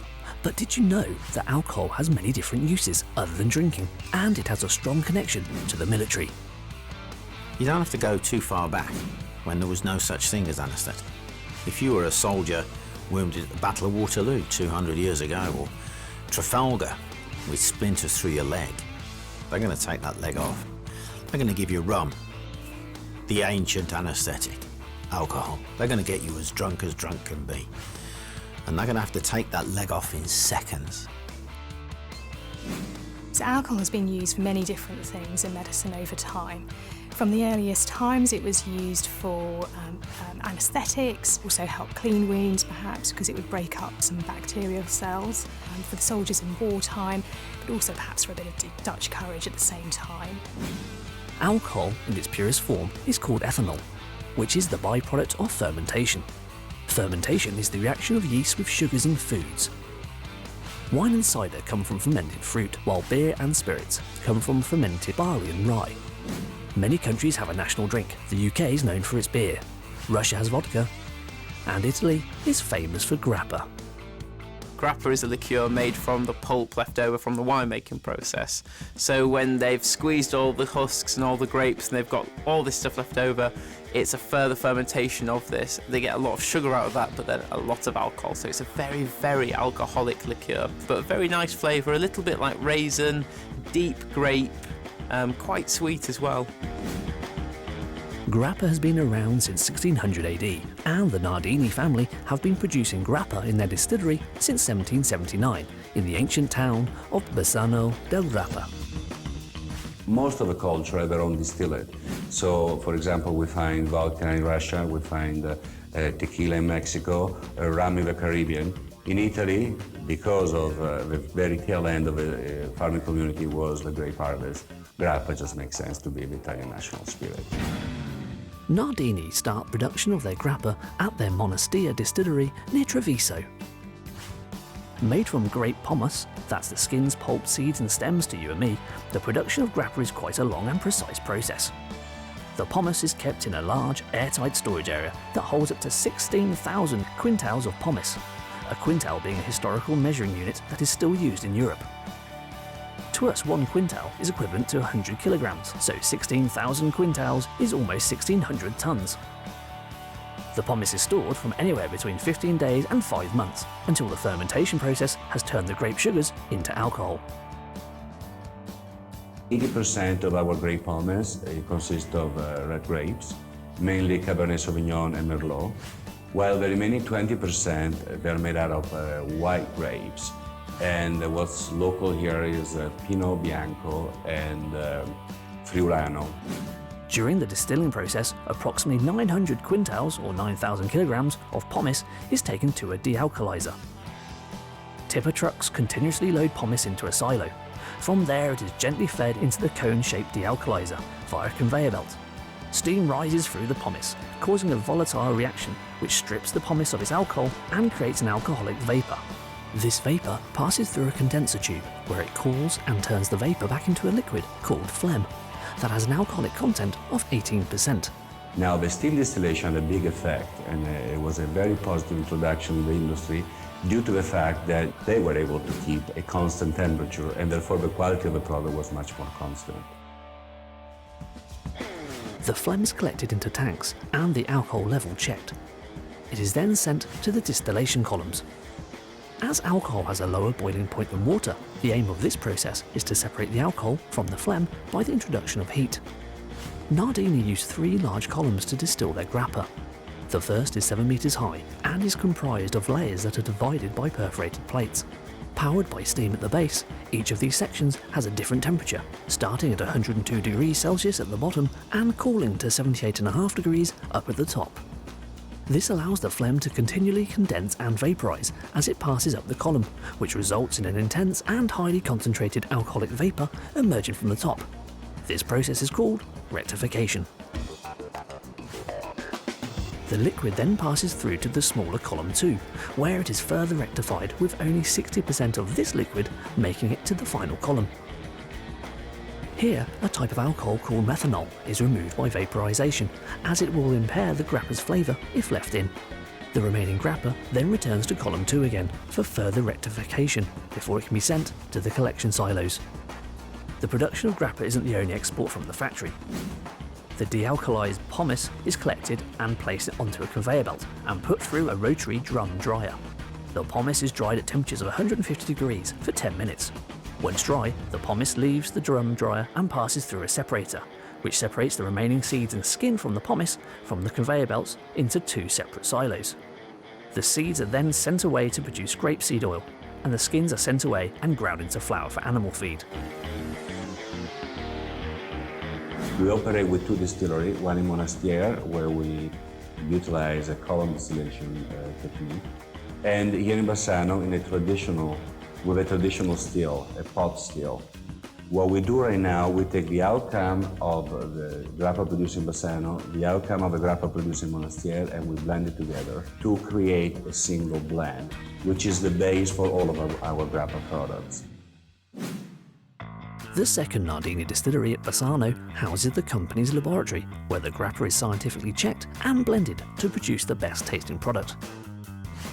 A range of specially aged grappas are also produced on the Bassano site, using 500 Slavonian oak barrels to age the grappa from 3 to 15 years. The Bassano distillery also houses the bottling room. Here, new bottles are collected by machine and washed so they are ready to be filled. Clean bottles are then pushed onto the line where they are collected and filled with grappa, all by automated machine. Once filled, they are quickly moved onto the next line where the caps are fitted, followed by the plastic sleeves, which are fired on via an air gun. The bottles are then moved into line for labelling, where new labels are glued into place. A machine now picks up the bottles 6 at a time and places them into boxes, so they are ready for distribution around the world. The Nardini factory produces around 4 million bottles of grappa each year, and it is sold all over the world. The only continent where grappa is not sold is Antarctica. The success of grappa proves that alcohol is truly a wicked invention. In the modern world, making that early morning instant coffee or enjoying a quick noodle snack for lunch are fast and easy ways to drink and eat. But there's a lot that goes into creating this simplicity for hungry consumers, and it's a process that has life-saving origins. Humans have tried various ways to preserve food for thousands of years, but the most successful must be freeze-drying. Although a thoroughly modern process, the roots of freeze-drying date back hundreds of years.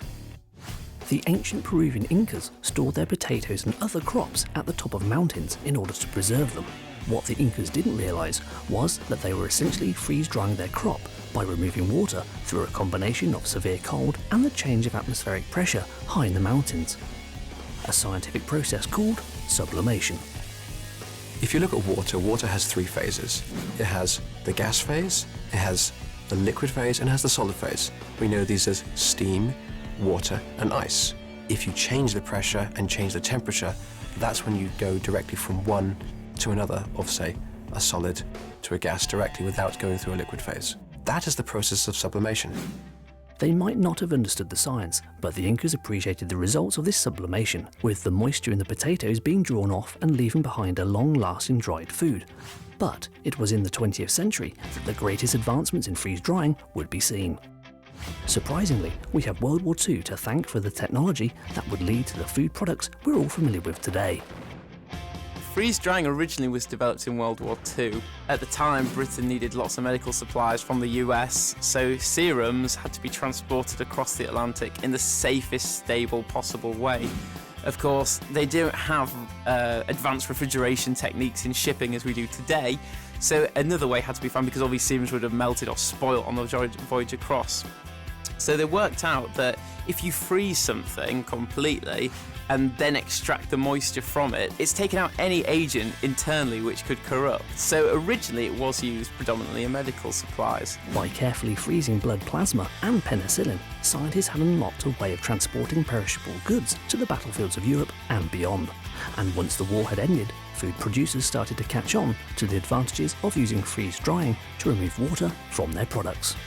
You lose the weight of the product, so if it's a vegetable, you actually lose a lot of weight, and it's easier and cheaper to transport. Secondly, because there's no water, it makes it much, much harder for bacteria to grow, and whatever food that you have will not spoil as easily. So you could have a much longer shelf life in terms of years, as opposed to maybe a couple months if you'd used some other process which was just sealed without oxygen. It may be an effective way to preserve food, but freeze-drying is also high-tech and expensive to implement. So, how does it work? A typical freeze-drying process would be for the food items to be placed on a shelf in a chamber, where it is rapidly frozen solid, which at a molecular level separates the water molecules from the material. Next, air is forced out of the chamber, which lowers the atmosphere, and a small amount of heat is applied, which turns the frozen water molecules directly into gas, bypassing the liquid phase because of the low pressure. The water vapour flows out of the chamber and turns to ice by condensing on a freezing coil. This process carefully continues for many hours or even days and leaves a material completely dehydrated but structurally undamaged. It can then be placed in dry, airtight containers or packaging where it can last for years without the need of refrigeration.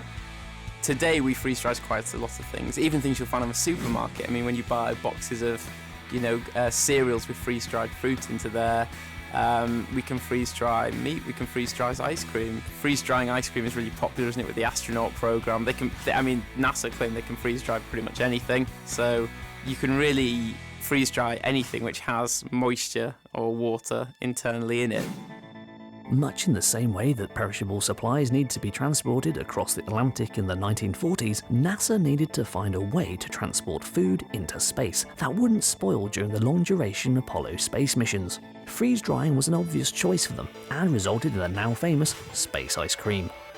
Although this ice cream was actually only ever used during the 1968 Apollo 7 missions, it became a big money spinner for companies looking to cash in on the public's interest in space brought on by the moon landings. Today, freeze-dried products stretch much further than experimental and novelty food products. They're commonplace and have become a handy item to have in the cupboard. These products can be quickly reconstituted at home and enjoyed in a matter of minutes. To reconstitute is adding the moisture back. So when you think about your, the cup noodle snacks you get.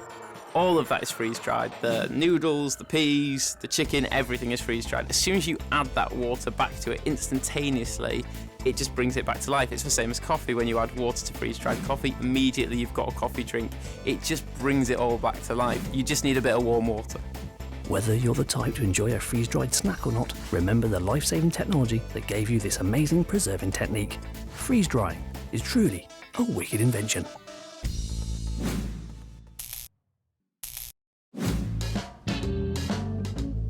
Sublimation, pressure, cold. As we have seen, freeze-drying may be an amazing technique for preserving food, but it involves industrial-scale equipment and chemistry. But here is a simple way to investigate the science behind the freezing process. The materials that we will need: a pillowcase, an empty bottle, some warm water, gloves, a balloon, and a fire extinguisher. For this experiment, we need a CO2 fire extinguisher. These extinguishers contain pressurized liquid carbon dioxide, which can be blasted out in a cloud that will starve a fire of oxygen and thus put it out. To begin, we're going to make some dry ice. We take the pillowcase and place it over the end of the nozzle on the fire extinguisher. Make sure you pull up all the loose material so it is a pretty snug fit. Unlock the pin on the extinguisher and discharge. Have we been successful?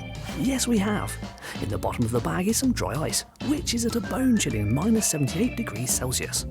Apart from being a great party trick, please don't try this at home, there is a freeze-drying reason for doing this. If you look closely, you can see white gas coming off the ice. This, ladies and gentlemen, is sublimation in action.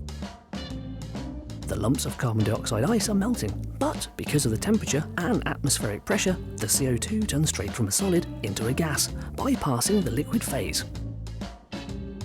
This is exactly how water is drawn out of food during the freeze-drying process. And sublimation is not just a passive action. If we place some of our dry ice into a bottle and add some warm water, you can see the ice reacting with CO2 being violently given off. If we obstruct the top of the bottle by placing a balloon over its end, the pressure of the CO2 being released causes the balloon to inflate. So, there you have it, dry ice and sublimation, all created with just a fire extinguisher and a pillowcase.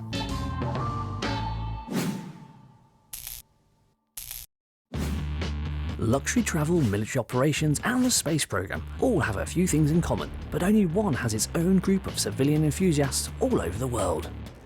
Very few products can symbolize the all-American experience. As one of the most iconic American products, it has carried everyone from astronauts to famous celebrities.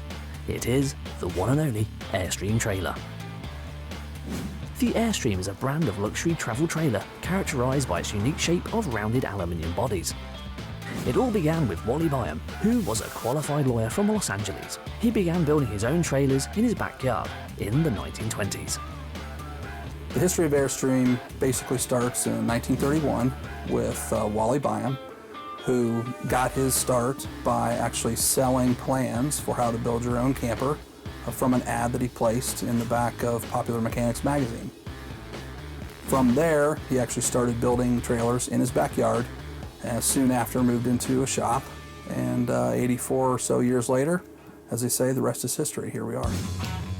It was during the 1950s and 60s that the company really began to soar, culminating in 1966 when the iconic Airstream Overlander model was launched.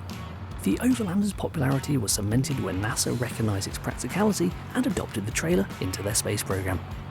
A modified airtight Airstream trailer was used to quarantine the Apollo 11 crew on their return from space, and the NASA Association didn't stop there. Airstream branched out into motorhomes, and in 1983, a modified Excella motorhome, affectionately named the Astrovan, was adopted by NASA to ferry astronauts to the launch pad of the Kennedy Space Center in Florida. The Astrovan was a specially designed motorhome chassis that was built to serve as a transportation vehicle for shuttle crews to make their way from their ready area to the launch pad. The Astrovan, I was involved in building that. It was basically a 27-foot motorhome shell that was laid out as a bus configuration with spatial seats. Since its creation, the Airstream is the favoured brand of motorhomes and trailers. They are luxurious, very comfortable, and incredibly customisable. Their popularity is still growing all over the world. These iconic leisure vehicles have been produced at the Jackson Center, Ohio since 1952. Probably the main feature that makes an Airstream so unique is that it is built almost entirely by hand, and it is built to last a lifetime. Highly reliable. We use very little automation. We use no robots. It's built strictly by the folks that work here at the plant, and their blood, sweat, and tears, and that's what makes an Airstream great. The production process basically starts from a flat sheet of aluminum alloy, which is routed and cut and measured up to size and made into two walls, a roof, and then a shell is built. And inside of that shell, we place all of our furniture and finished goods. And at the end, you end up with a finished trailer.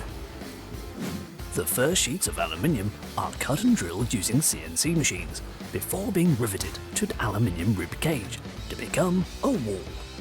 Gradually, more layers are added over the initial sheet to build the shell. It is this monocoque design that gives the Airstream the enhanced towability and distinctive shape.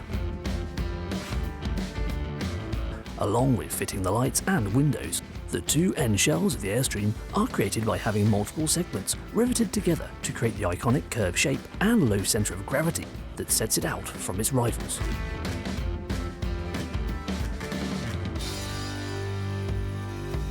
The Airstream has evolved over time with some limited amount. Technologically, today's trailer is much more advanced than the trailer that Wally built many years ago. But overall, the shape and the appearance has remained largely consistent. In fact, we've only changed the shell significantly, maybe 5 times in the past 80+ years. The plywood floor is coated and sealed to become waterproof. Before, the two side walls and end shells are riveted together. Now the Airstream's legendary shape becomes recognisable. All the main components are now brought together and the remaining side windows are fitted. In total, there are over 3,000 rivets used to combine all the different sections of the trailer. The huge shell is moved by a conveyor belt, then lifted onto a work table. From here, all the underside panels and mechanics can be accessed easily and fitted. To have so many folks needing to work in tandem and produce such a product with such a high level of craftsmanship poses a definite challenge, but it's something that we're up to and very proud of. The shell moves from the table to a platform where it is married together with the steel chassis to complete the total enclosure. All remaining features are then added, such as the heavy-duty customised door, bumpers, skirts and lights. Over the course of time, Airstreams have been used for a very wide variety of purposes besides the obvious camping. They're currently used for commercial products. They can be used as sales showrooms. They're even used for diner cars that you can have a meal out of. The Airstream has to then pass the hurricane test, where high-pressure water is fired at the unit for 20 minutes, while on board an examiner checks for leaks. Once the weather test is passed, it is time to install the interior. Glue is sprayed onto the inner walls so that thick insulation can be applied.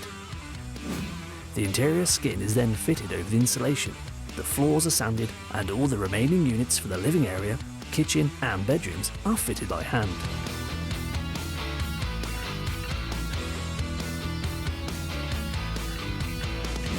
Probably the most unusual place an Airstream may have ever been used would be a hotel. There are a couple of hotels around the world that actually use Airstream shells, placed very high atop the roof of the building, and folks can use that as their hotel room and sleep in an Airstream at the top of a high-rise.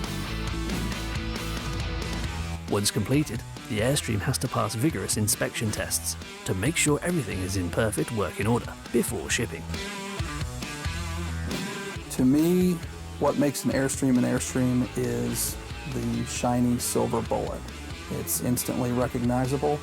No matter where you go, people have a sense of nostalgia and a deep affection for the way it looks. A durable brand with a stellar history, that makes the Airstream trailer a wicked invention.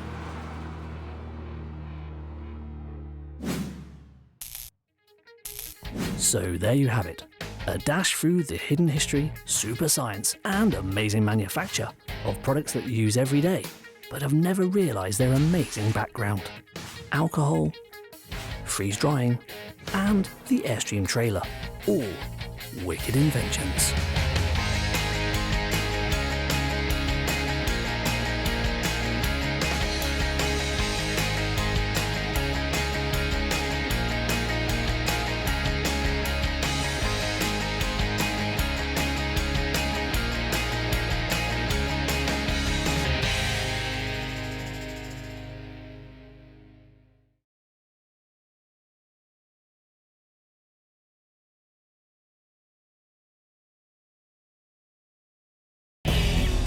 The race to win wars and explore the stars have created some of the most fantastic products ever designed, and we use them every day, unaware of their amazing origins. On Wicked Inventions, the Barber Wax Jacket, a country classic with a World War II submarine warfare past. Teflon, the non-stick coating that helped develop the atomic bomb. 3D glasses, how 3D technology helped defeat Hitler.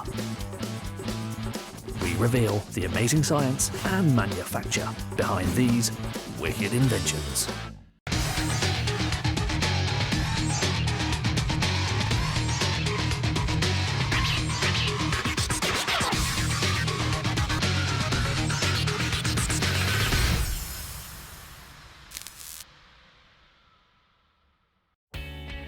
It is probably the ultimate in British countryside clothing, a jacket synonymous with shooting, fishing and horse riding, and yet just as at home on trendy city streets. But did you know this icon of country pursuits has an unusual link to providing clothing for submariners? It is the Barber Wax Jacket. Wax jackets are particularly suited to the outside because they repel water, and it means that you and your clothing remain dry even in the most inclement weather. And in that way, people tend to rely on Barber jackets especially, but wax jackets more generally for protection from the elements. A really reliable piece of outdoor clothing. The most recognisable piece of Barber clothing is arguably the B-Dale jacket. This design classic was introduced in 1980 and is still in production today, but its origins date back to 1894. Barber itself started off life as a workwear brand in the late 19th century when it was founded in South Shields by John Barber to provide oilcloth workwear for everyday use. It became iconic when it introduced its thorn-proof wax, which was a technological innovation which helped its waterproofing, and then again in the 1930s when it was used by motorcyclists as an all-in-one suit for protection while riding their bikes. The secret to Barbour clothing's weatherproof qualities is the wax cotton that is used in its manufacture. From the late 18th century, sailors created weatherproof smocks by applying linseed oil to the coarse canvas that they were made from. Wax cotton was developed from this tradition, and in the late 1800s, an industrial method for its production was invented. The cotton was impregnated with a paraffin-based wax and then woven into a cloth. The wax repelled the water and so gave the cotton a waterproof finish. Barbour's range of jackets and motorcycle apparel demonstrated the success of this hardy material, and with World War II looming, the Navy could see its potential. In 1937, Captain George Phillips took command of the submarine HMS Ursula, and he was dissatisfied with the clothing that had been provided for his submariners. However, as it happened, one of his junior officers was a motorcyclist who owned a Barbour all-in-one suit for motorcycling. Captain Phillips ordered that the officer in question be hosed down with a fire hose on deck to check the waterproof nature of the Barbour suit, and being satisfied that it was much better than anything he had been given, he commissioned Barbour to make a special two-piece suit in their waterproof cloth for use on his submarine. And this became incredibly popular, and it became the most efficient and practical way for submariners to dress during the Second World War. And that's also the start of what we now recognise as the Barbour jacket. It was really born in the beginnings of the Second World War.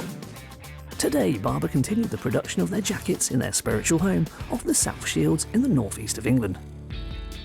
The production of a Barbour jacket begins in the cutting room. Rolls of fabrics for wax cotton jackets and linings in tartan, nylon and moleskin are brought into the cutting room. There are 3 tables. One cuts nylon and moleskin fabrics, another cuts check lining and cords, and the third table usually cuts thorn-proof wax cotton fabrics. At the end of the cutting tables, the rolls of fabric are ready to be cut. The fabric is rolled out onto the table, and a sheet of pink or white paper separates each new roll, ensuring there are no colour variations between orders. Computer-generated patterns that have been drawn to garment specifications are placed on top of the rolled fabric. These patterns are drawn in such a way that they make best use of space and therefore create as little wastage as possible. It can take up to 60 minutes to cut the patterns, bundle them together and put them onto the factory prep lines. Each person cutting wears a chainmail glove to protect them from the very sharp blade. The cutting process is highly skilled work, and most of the people in the cutting room are long-serving members of staff and experts in the trade. The garment process themselves is a way of taking different pieces, flat patterns, and wrapping it around a 3-dimensional shape, which is your body. When you make a jacket through a production unit, you break it all down. You take it all to bits, a bit like a car starts off with a chassis, it has its wings and wing mirrors. A jacket is no different. It has a lining, which is the inner, and it has an outer. An outer has pockets, and the inner has pockets. And you build up slowly. You do all the small bits first. You make the pockets, and then you attach them to the front. You make the back with any features like vents, etc. And then you attach the front to the back. And then you attach the sleeves, and you attach the collar. It can all be broken down into a systematic process, and then the garment is assembled slowly till it starts off from flat fabric and ends up as a 3-dimensional object. The newly cut fabric is moved to the prep area, where all the preparation work is carried out on the fabric in order to ready it for the production line. The team leaders take the cut fabric and pass it on to the relevant machinist. Tasks carried out by the prep line include jacket belts being produced, various pockets being made and attached to the lining, lab stitching, amongst other detailing, and also the stitching together of the left and right side of the front, and back linings being stitched together. Once all this has been completed, it is time to move the fabric onto the main production line. There are 5 production lines in the factory, and each can make different styles of garment. The production line can manufacture up to 50 styles of wax jackets in total. Each machinist takes a garment piece from the rack, completes it and moves it on to the next member in the sewing line. There are many parts that make up a Barbour jacket. The Beadle jacket being made here has a total of 160 different parts. This factory produces a new garment every 3 minutes, with 36 people lending their hands to make one jacket from start to finish. they are capable of producing 3,000 jackets per week and a whopping 130,000 per year. As well as dealing with all the different details on the jacket, there's a significant factor to the jackets in that because they're mainly men's jackets, mainly big jackets, by the time the jackets come off the line, they are a significant weight. Now, I'm full of admiration for our skilled machinists who can not only stitch these garments in a way that is robust and can be repaired, but then they can handle these jackets, which are really quite heavy, and they handle them in a nimble way, in a way that retains the crispness and precision of the manufacturing. Now that the jackets are almost complete, they are moved on to the finishing stage of production. The garments are first marked with China marking pens. These markings show where each stud should be placed. Once marked up, they are moved to the studding machine. The jacket is lined up in the machine via infrared light, and the stud is attached. Now that the studs are all in place, the jacket is checked for the final time, and once the jacket has passed its final visual check, it is ticketed with all its relevant labels and backed up, ready to protect its new owner from almost anything Mother Nature throws its way. Now that is a wicked invention. Cooking pots coated with this super slippery substance mean that even the worst cooks can't get burnt food stuck to their frying pans. It is also used as waterproof material and played a vital part in the development of the atom bomb that ended World War II, and its name, Teflon. PTFE, or polytetrafluoroethylene to give it its proper chemical name, or as we like to call it, Teflon, is often mistakenly believed to have been invented in the 1960s by NASA. It was actually discovered by the American chemist Roy Plunkett as he tried to find a non-toxic replacement for the gases used in fridges for the American company DuPont way back in 1938. Teflon was actually quite an accidental discovery. The scientists at DuPont who were looking into tetrafluoroethene, and they had a big cylinder of it that they'd kept cold, and after a while they just were going to look at it and use it.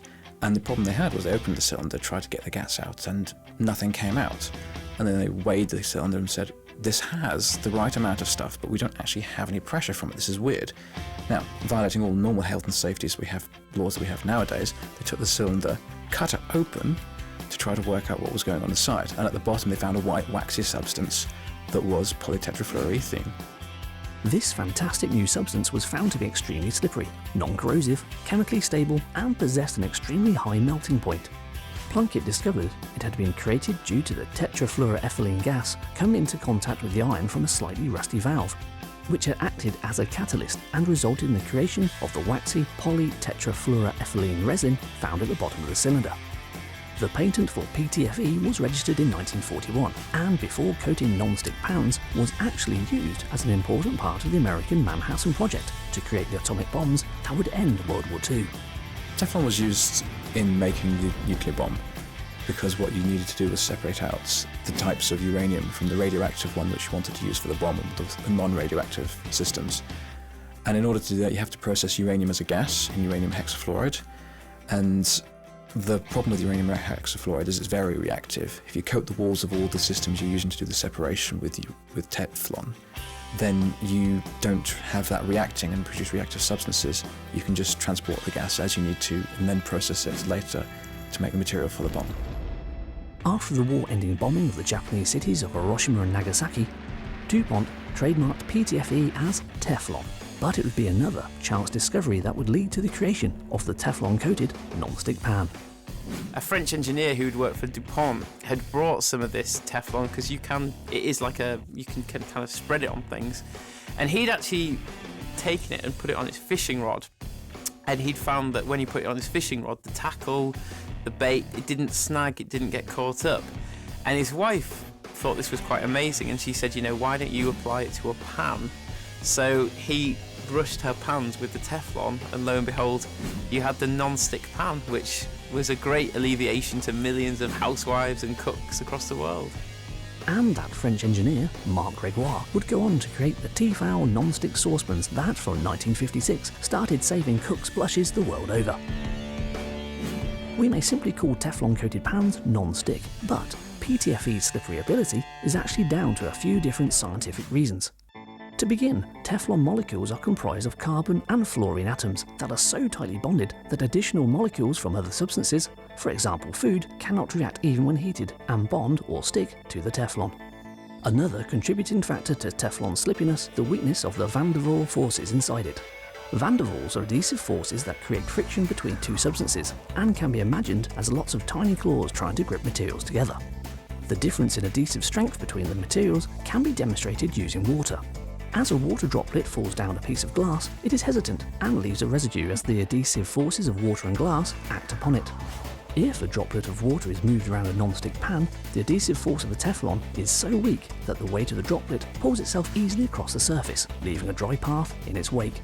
In addition to Teflon's non-stick low-friction properties, its high resistance to heat led NASA to use it extensively during the 1960s for coating everything from spacesuits to electrical wires, and even re-entry heat shields that probably led to the myth that they had invented the wonder coating themselves. Today, Teflon's use has moved far away from just the non-stick pan. So you can use it in clothing. You can basically make a waterproof coat by spinning Teflon fibers with everything else. You can make umbrellas that are coated with Teflon so the water just rolls right off it. It's also used sometimes to wax the bottom of snowboards and skis so you can travel a little bit further and a little bit faster down the slope. Teflon is used everywhere throughout the globe, from making the perfect pancake to coating the roof of the Millennium Dome. But its role in creating the atomic bomb means it is truly a wicked invention.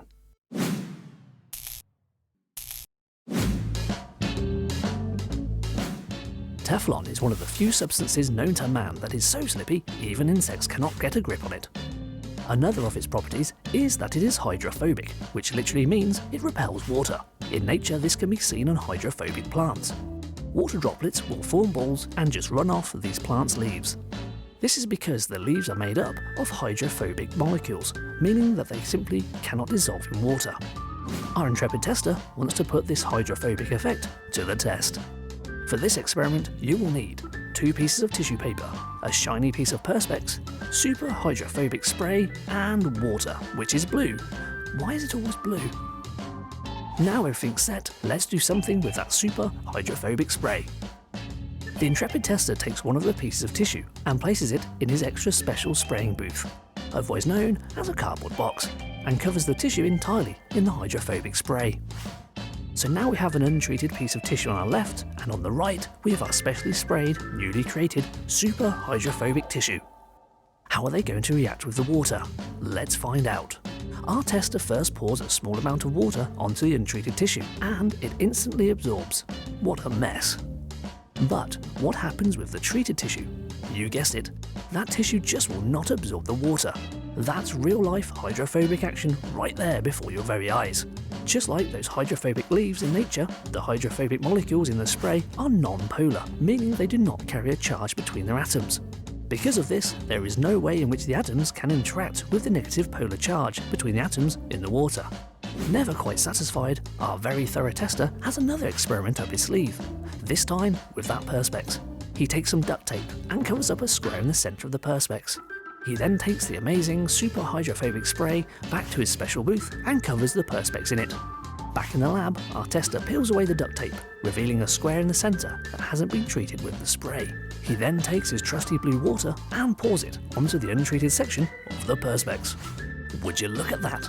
The hydrophobic area around the centre repels the water, effectively holding it in place in a nice neat square in the middle. So hydrophobic effects. Very impressive.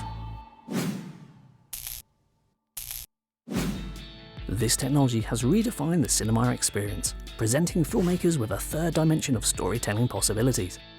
But the science behind this amazing innovation is actually over 100 years old and was used by the Allies to combat the threat of Hitler's V1 and V2 long-range weapons in World War II. It is 3D. 3D has become a really popular way of looking at films, especially. Things come at you, explosions seem to be happening right in front of your face. You feel like you can almost reach out and touch what's on the film, and it really makes you feel like you're there. Today, the term 3D has been used to describe a variety of techniques and technologies that essentially take a flat, two-dimensional image and convert it into a three-dimensional one, where a viewer can perceive depth to objects in the scene. The three-dimensional journey actually started with stereoscopic images, which came to public attention in the 1850s. They were developed with stereoscopic glasses, that's how they were originally known, rather than three-dimensional. Stereo means two, scopic means seeing, so two eyes to see, which is how we see ordinarily. It was invented in 1844 and became popularised during the Great Exhibition when a 3D picture of Queen Victoria was taken. And what it involved was you take two pictures side by side, taking those, and then using special viewers which allow you to each eye to see just one image, allows you to process, as your eye does, one image and then another and combine them to form a 3D image. In World War II, this novel technique was used for a serious and potentially war-winning purpose. In 1940, pilots started flying over German territory in Spitfires, taking stereoscopic photographs of the terrain, and this meant that when the British military then looked at these images taken from the air, they could see really well not only the German landscape, but also the height of buildings and the kinds of buildings and structures that they were flying over.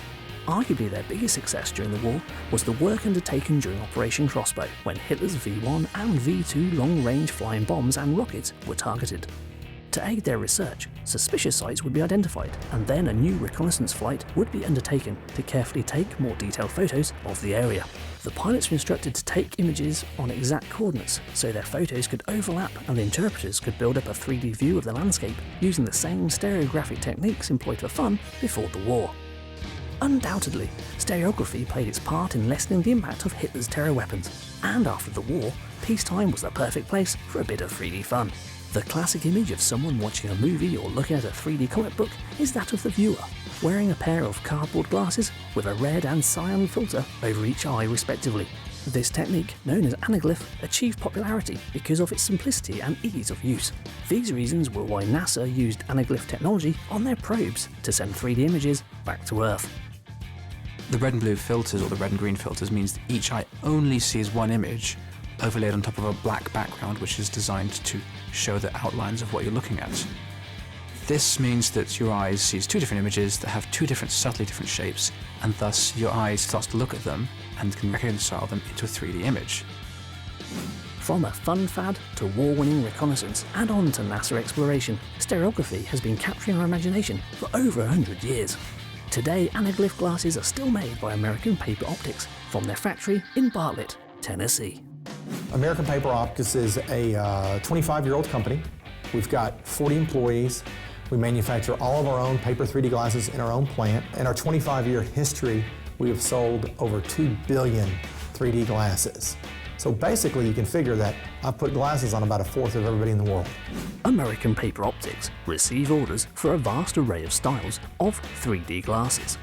Each client can have their glasses designed specifically for them, so the first step in the production process of the glasses is art design and graphics. Once the designs have been finalised, the glasses begin life as huge printed sheets of card that are produced off-site.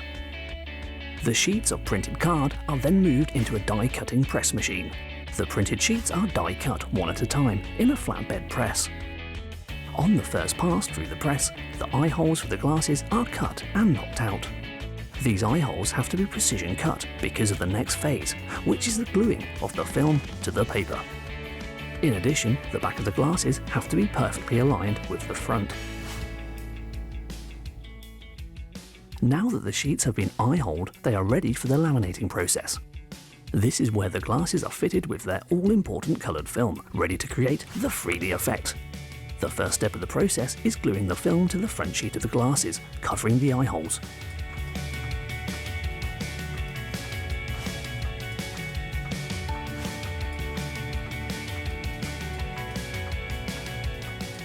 Once completed, the sheet is automatically folded over and the back is glued to the front in order to trap the film between both sheets.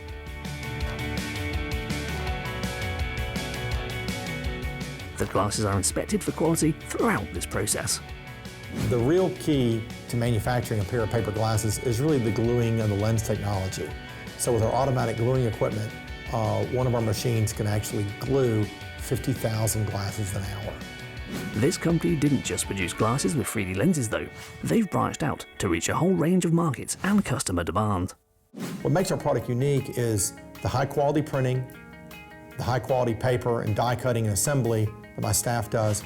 But what really makes American Paper Optics unique is our lenses. We've got specialty optics that nobody else in the world has. Glasses that are used to demonstrate everything from eye diseases to 3D effects to amazing effects that allow you to even look at the sun during a solar eclipse. After waiting for the glue to dry, the freshly laminated sheets are sent back to the die cutting machine again. It is at this point that the glasses are cut into their final shape. As well as this, they're scored in order for the glasses to be able to be folded.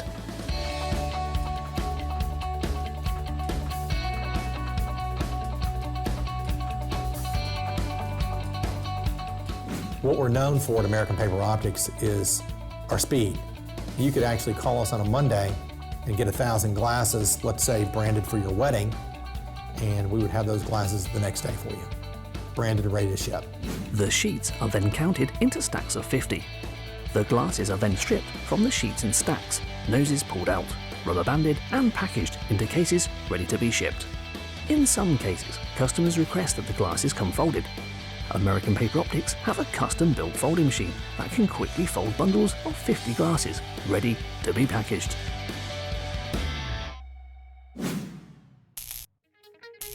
So there you have it, a dash through the hidden history, super science and amazing manufacture of products that you use every day, but have never realised their amazing background. The barber wax jacket, Teflon and 3D glasses, all wicked inventions.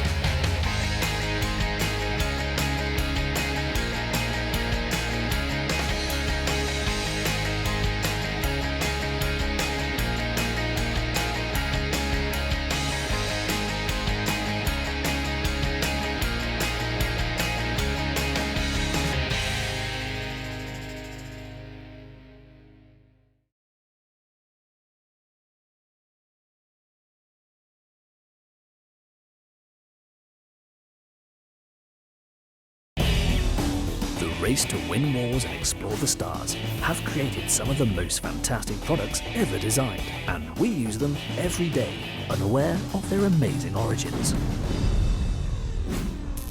On Wicked Inventions.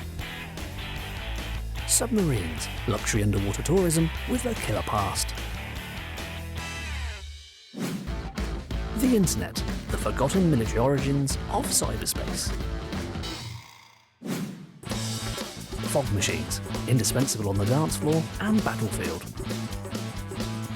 We reveal the amazing science and manufacture behind these wicked inventions.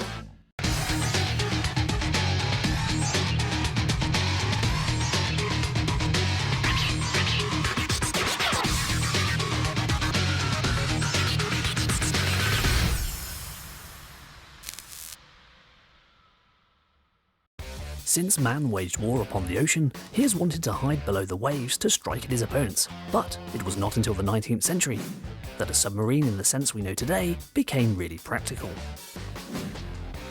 The problems that had to be solved were major. As a submarine goes deeper, the water pressure on the hull increases. To prevent the hull being crushed, it has to be made stronger, so thicker material is used. This now makes it want to sink. To counteract this, the submarine has to make itself buoyant, so it expels water from the hull and replaces it with air. Simply put, when you want to go up, you blow air into the tanks, and when you want to go down, you let water in. As early as the 16th century, this idea had been tried. William Bourne invented the idea of leather bags that could be compressed, rather like driving air from a set of bellows. His design was adapted by a Dutchman by the name of Cornelius Jacobson Drebbel, whose submarine was successfully tested in the River Thames in 1620. A variety of man-powered machines were tried throughout the 18th and early 19th century. The Confederate submarine Hunley even managed to destroy a Union ship in the Civil War. Hunley, which was this iron-cased small vessel with the crew turning the crank and the extended pole with the explosives on the end, that exploded its device against the USS Housatonic, sinking it, but of course the Hundley went down with the loss of its crew too. But if you look at the ratio, that's a tiny craft, small amount of men for a large vessel. In 1864, Spanish designer Narcís Montreal created the first air-independent system, which used peroxide as fuel and actually made oxygen as a byproduct of combustion. His design made regular dives of over 2 hours in duration, at a depth of 30 meters or more. As the 19th century ended, the dawn of the 20th century heralded a new era of naval warfare. The Germans, with their U-boats, the underwater boat, they really embraced it. And of course, with the introduction of the torpedo, you could sink a ship without actually coming to the surface. Developments in batteries meant electricity could be used when submerged and diesel power when on the surface. Weapons were now fitted as standard with propeller-driven torpedoes, effectively a small unmanned bomb that was shot through the water at the submarine's target.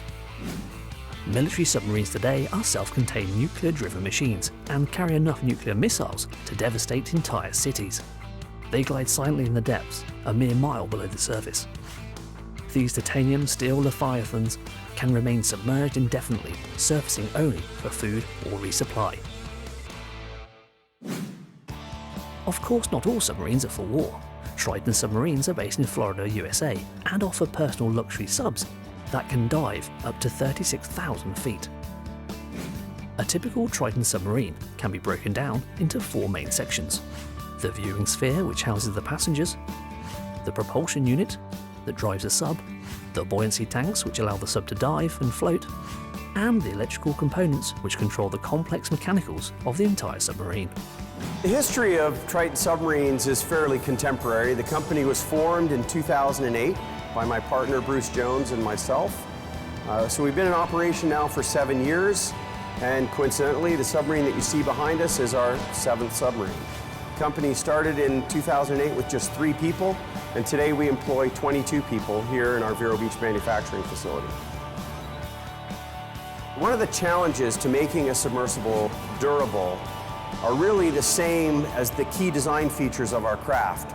Namely, we had to make our submersibles simple to operate, easy to maintain, safe, and reliable. All the onboard electronics for the submarine are built by hand. Here, all the cables for the network module are connected. The network module is the hub for all the telemetry in the submarine, transferring the signals from the onboard computers and tablet devices, including the position and health status of the sub. Then the external electronic junction box is put together. This is a hugely important component as it configures the commands from the pilot to the submarine, from the lights to the engine thrusters. It is often referred to as the brain, and this complicated set of components can take up to 6 weeks to fully assemble. The electronics for the submarine not only have to be accessible and manageable, but the specialized design reflects how they are all completely self-serviceable. The best way to describe our products is that we focus on visibility, on viewing. You know, a manned submersible is a visual tool, so we've worked very hard to ensure that we've optimized viewing inside of our submersibles. If you take a look at the craft that sits behind me, the first thing that you'll probably notice is it has this gigantic acrylic sphere, and that happens to be the largest acrylic sphere ever built for a manned sub. It's 2.1 meters in diameter and 167 millimeters thick. That's 7 feet in diameter and about 6.5 inches in thickness. 3 tons of acrylic plastic are used to produce that sphere. To control the buoyancy of the submarine, the ballast tanks are added. These 2 large tanks are lifted and gently taken to the submarine, where they are fitted carefully to the frame and fastened into place. We start out with this tremendous visibility from a transparent acrylic sphere, and then we shape the ballast tanks downward and forward so that they have the minimum effect on your outward view. And as well, we consolidate the machinery and equipment around the pilot in such a way that it doesn't deter or doesn't have any detrimental effect on the outward view.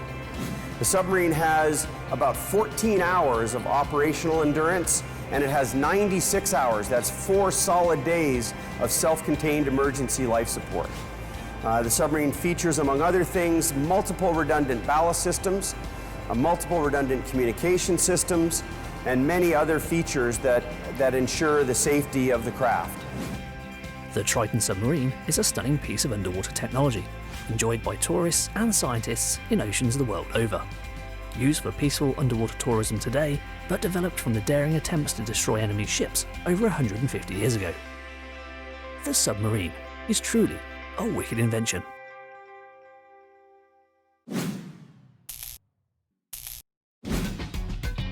Since the beginning of time, mankind has pursued the need for communication, a link between people and between civilizations.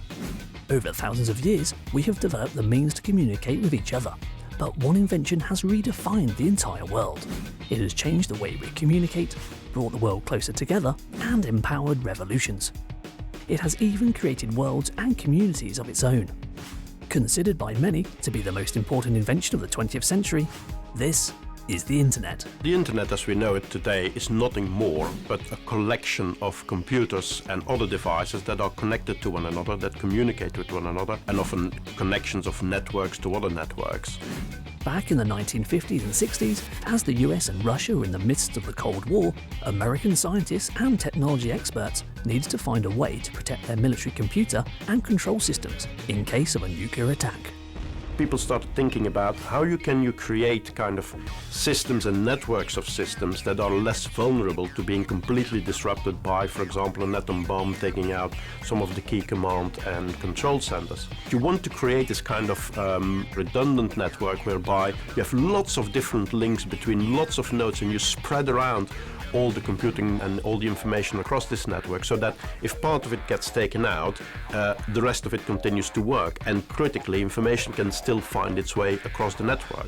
One of the key ideas behind the success of this multi-node computer network was the development of packet switching.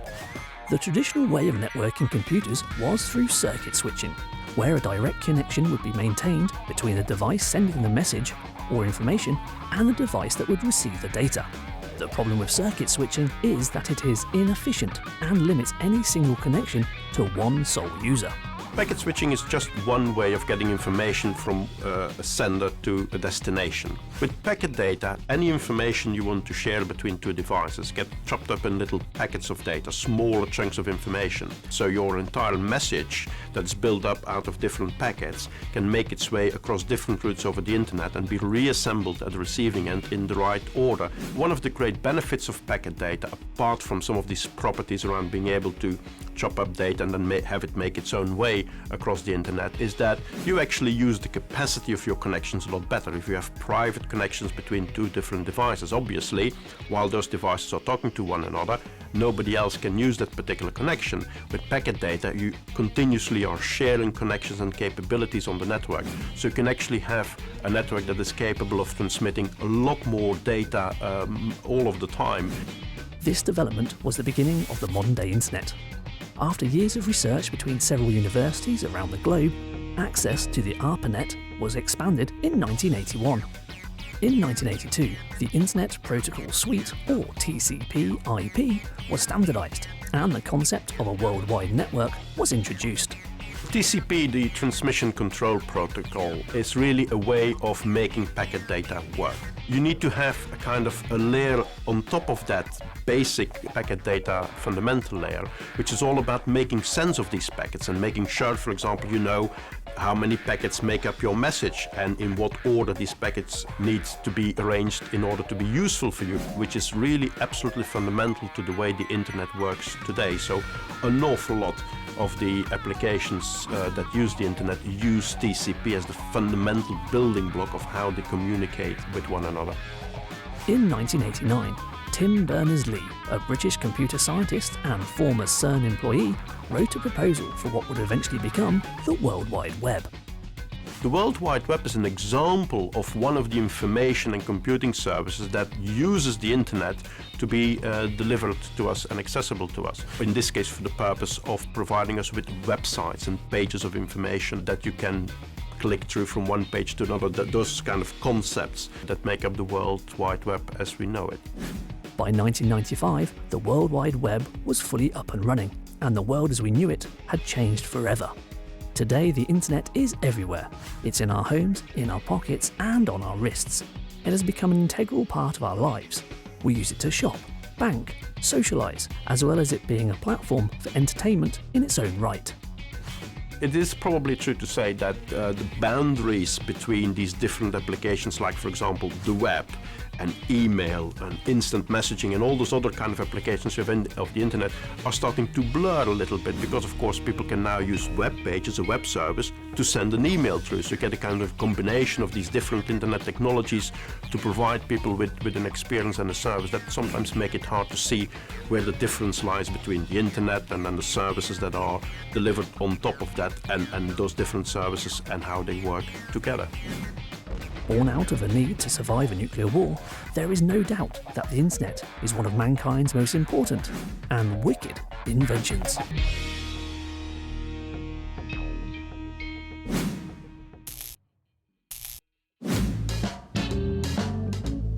We've now seen how powerful the internet actually is, but what is actually going on under the bonnet when you are surfing the World Wide Web looking for vital information? It's just after lunch, and our intrepid tester represents a bored office worker. Instead of working, he wants to find an amusing cat image to get him through the long, repetitive working day. To begin, he needs to give his search terms to the web browser. His web browser then wraps his information into a request for the search engine, in this case cleverly symbolised by an envelope. Oh, hello. Here comes your computer's operating system, who takes your request and then breaks it down into lots of packets of information, and then sends it across the internet to where it makes its way to Mr. Search Engine, who reassembles the data into your request. Mr. Search Engine must now make a response to your query, but where to begin? First, he breaks down your request into logical pieces and then uses a vast array of databases and complex algorithms to make an educated guess at the best matches to your response. The search engine filters these responses and breaks this data back down into packets and sends them back to you through the internet. Oh, it's your computer's operating system again. Now he reassembles all the packets of information provided by the search engine for the browser. The web browser takes this assembled data and presents them to our bored worker. Our bored worker now has a selection of funny cat photos that make him happy, and he can now spend the rest of the afternoon sending them off to his colleagues instead of doing any work. And this complex process has typically only taken half a second to complete. The internet, a complex, amazing piece of scientific technology now used for finding amusing images. Now that is a wicked invention.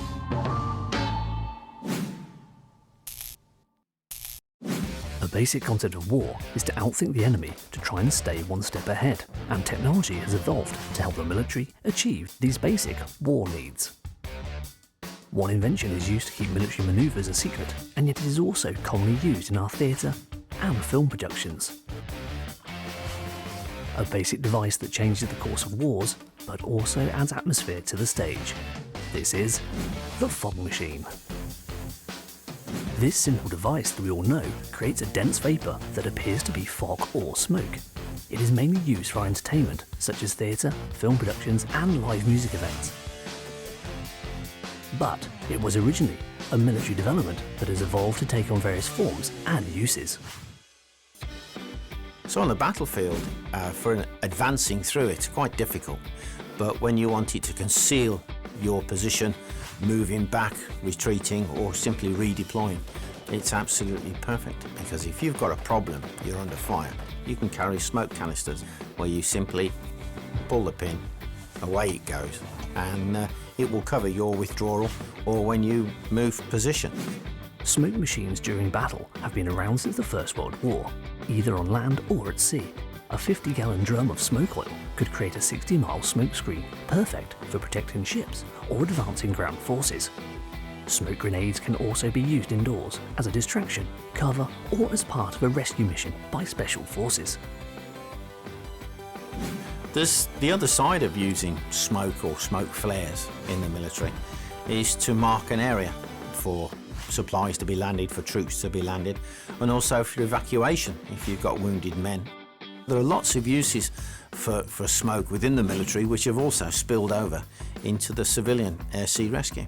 People, if they go down into the sea, the smoke flare that they release, actually also releases a dye into the sea so that they can be seen from quite a distance. Martin Manufacturing have been producing some of the world's best smoke machines since 1996, helping create some of the best sets, stages and music venues all around the world. We started as a small company in 1984 called Gem Smoke Machine Company, which was started by one man in his backyard essentially, before we became part of the Martin professional family in 1996 and became Martin Manufacturing UK, which is where we are now. So, how does a fog machine work? It is essentially a simple process. A specially formulated fluid is pumped into a heat exchanger and the high temperature vaporizes the fluid, which expands and is forced out of the front nozzle, where the vaporized fluid mixes with the cool air and forms a smoke or fog.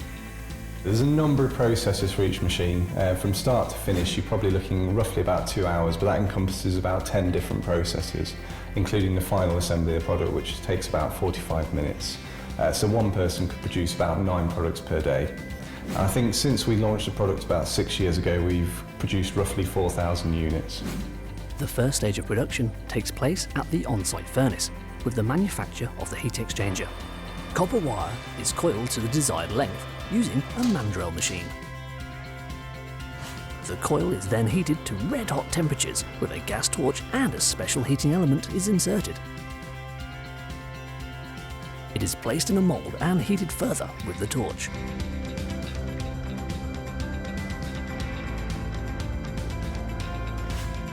In the furnace, a raw piece of aluminium, known as an ingot, is heated to temperatures between 550 and 650 degrees Celsius. Once it is molten, it is ladled into the mould, covering the coil and element. Once it is hardened enough, it is removed from the mould and left to cool further, typically for 24 hours. The new heat exchange or block is then finished to remove any rough edges or other artifacts. The block is thermocoupled by hand to test the temperature capacity, and holes are drilled so it is ready for the later assembly stage. At the heat exchange department, the block is placed into its metal casework. It is surrounded by pre-cut heat insulation such as rock wool or superwool. A thermal trip is attached to the block and thermal wires are connected. A final piece of insulation is added and the lid fitted to the case. The elements are then bent into shape and a P-clip added for earthing.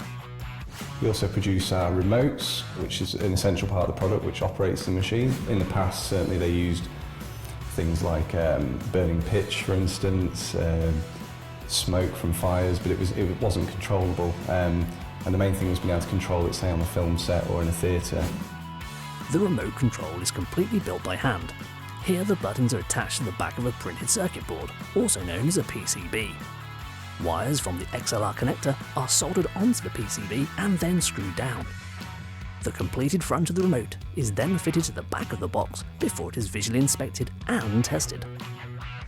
All our wiring looms are all produced here as well, so that's another part of the process. We then move on to the kitting stage, so essentially all the parts come together, they're put into a kit ready for the builders on main assembly.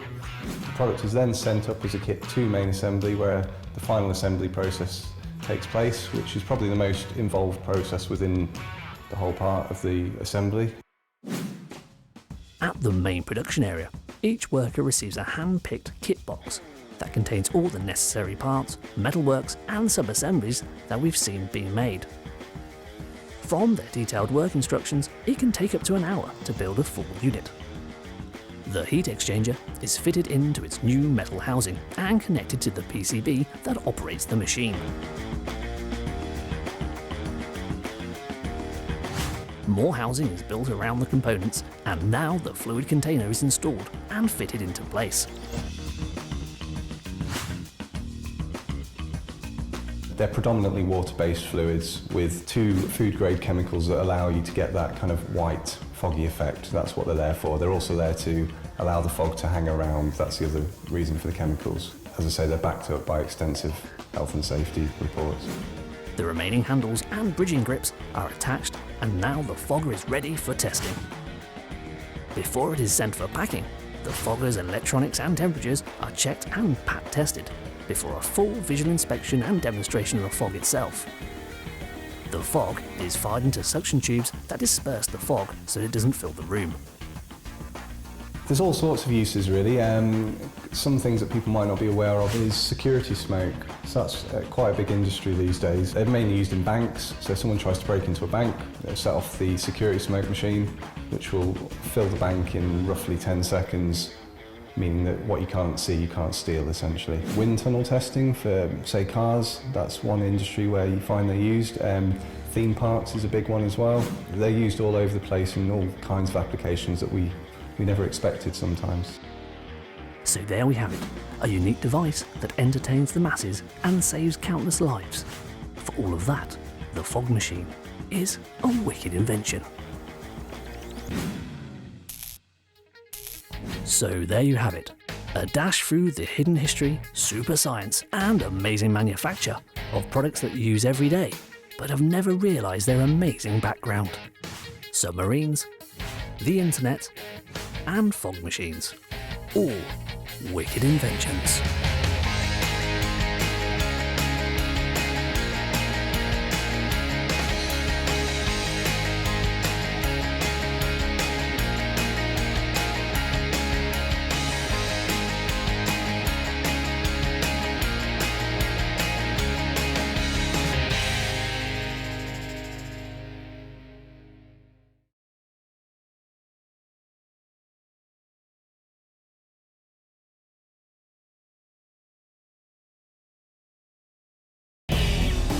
The race to win wars and explore the stars have created some of the most fantastic products ever designed, and we use them every day, unaware of their amazing origins. On Wicked Inventions. The bagpipes, the military importance of this haunting Scottish instrument. The jet engine, how a World War II technology battle led to the comfortable air travel we enjoy today. Helmets, how head protection was originally developed for battle. We reveal the amazing science and manufacture behind these wicked inventions.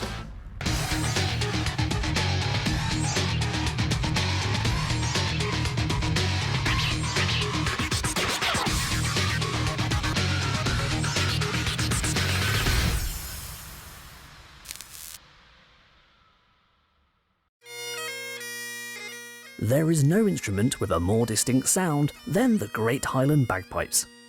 The rousing tones of the pipes are guaranteed to strike passion and pride into any Scots person whenever they are heard. But the history of the bagpipes stretches far and wide across the centuries and the globe. Nobody really knows when or where the concept of the bagpipes originated. Their usage spread across Europe over the centuries, and bagpipes were first recorded as being used in Scotland in the 16th century. First recorded use of the Scottish Highland bagpipes, 1547, Battle of Pinkie, where they replaced the trumpet. They were then used to intimidate the enemy, to rally your troops, and to really give you a bit of backbone. You know, you can hear the skirl of the pipes. Bagpipes became an important part of the Scottish warriors' arsenal for rallying the troops as they marched into battle. The distinctive sound is familiar the world over and has been heard whenever Scottish regiments have fought, from Waterloo to Afghanistan.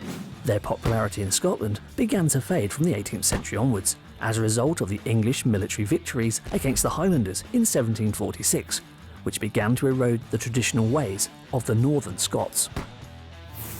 Ironically, it was the Scots soldiers, now in the British Army, who kept the Great Highland pipes alive. Tradition plays an important part in any army, and in the British Army we have deep traditions, and the bagpipes are one of them. You can be the farthest part of the world, on duty, soaking wet, cold, miserable, or roasting hot, and then you hear the pipes, the skirl of these pipes, and you are home. The unforgettable drone of the instrument heralded attack after attack at victories such as Waterloo against Napoleon, the Battle of the River Alma in the Crimean War, and even against the might of the German machine guns in World War II. In Normandy in 1944, Private Bill Millen played his pipes as Scottish Lord Lovan's elite Commando Special Forces battled German defenders on Sword Beach.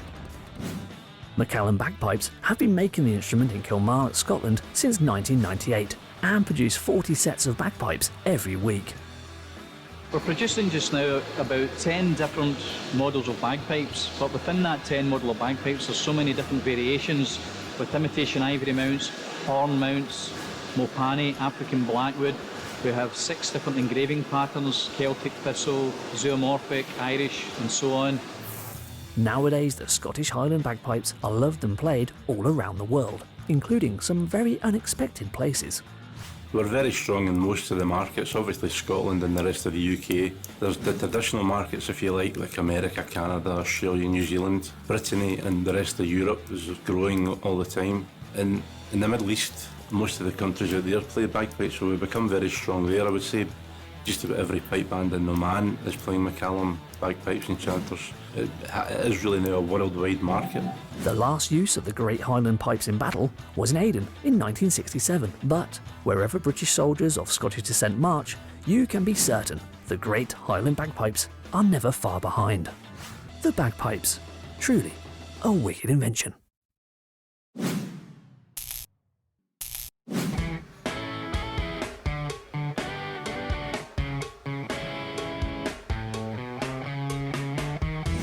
There are 4 main components which make up a set of bagpipes.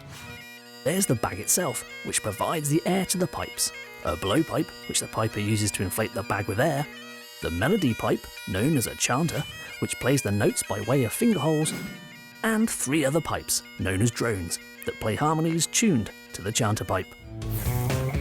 The pipes are made from African blackwood. It's a very hard wood, which is perfect for constructing pipes. This is the raw material. It's African blackwood and it comes to us in a 14-piece set. It's harvested in Mozambique or Tanzania. First operation for us is to turn it till it's round, and really that's only just to make it easier to handle in the turning machines. A hole is bored into the centre of the cylinder to create the pipe. This is known as gun drilling. And then we would put it to one of our turning machines to give it a rough profile, and this is just really to allow the wood to stabilise. The pipe is then profiled on a CNC lathe to create the classic pipe shape. These days, it's a precision process controlled by computer. A process called combing and beading decorates the drone by hand, using different tools on the lathe. The drones are finished with an application of wax. We would then make all the alloy ferrules and mounts, which are made from solid bar, threaded, polished, and then engraved. The ferrules are engraved using a computer-controlled CNC machine. These will be attached and glued onto the ends of the drones to provide protection and also decoration. The chanter is the pipe which plays the melody and is constructed from plastic. It is bored and profiled in a computer-controlled CNC machine to produce its tapered shape. The finger holes are also precision drilled. The distinctive sounds that the bagpipe produce are generated by the air passing through reeds, which are housed within the pipes themselves. The reeds are constructed by hand out of bamboo cane. They are tied together using hemp string and sealed using resin. Stocks, short, straight pieces of board wood, house the reeds. The stocks act as sockets, which attach the pipes to the bag during assembly. The 5 stocks are tied into the bag using hemp thread. The bag itself was traditionally made from elk or cowhide. Nowadays, the bags are made using synthetic materials with a zip for easy construction. The drones, chanter and blowpipe are slotted into the stocks using a hemp thread, which forms a good seal and can also be easily replaced over time. A decorative outer cover is applied, and the drones are held together using rope to hold them in position when being planed.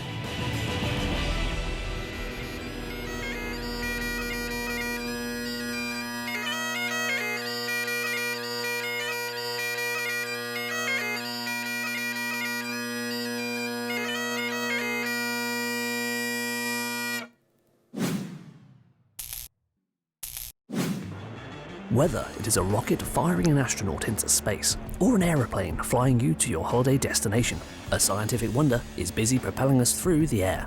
It is called the jet engine.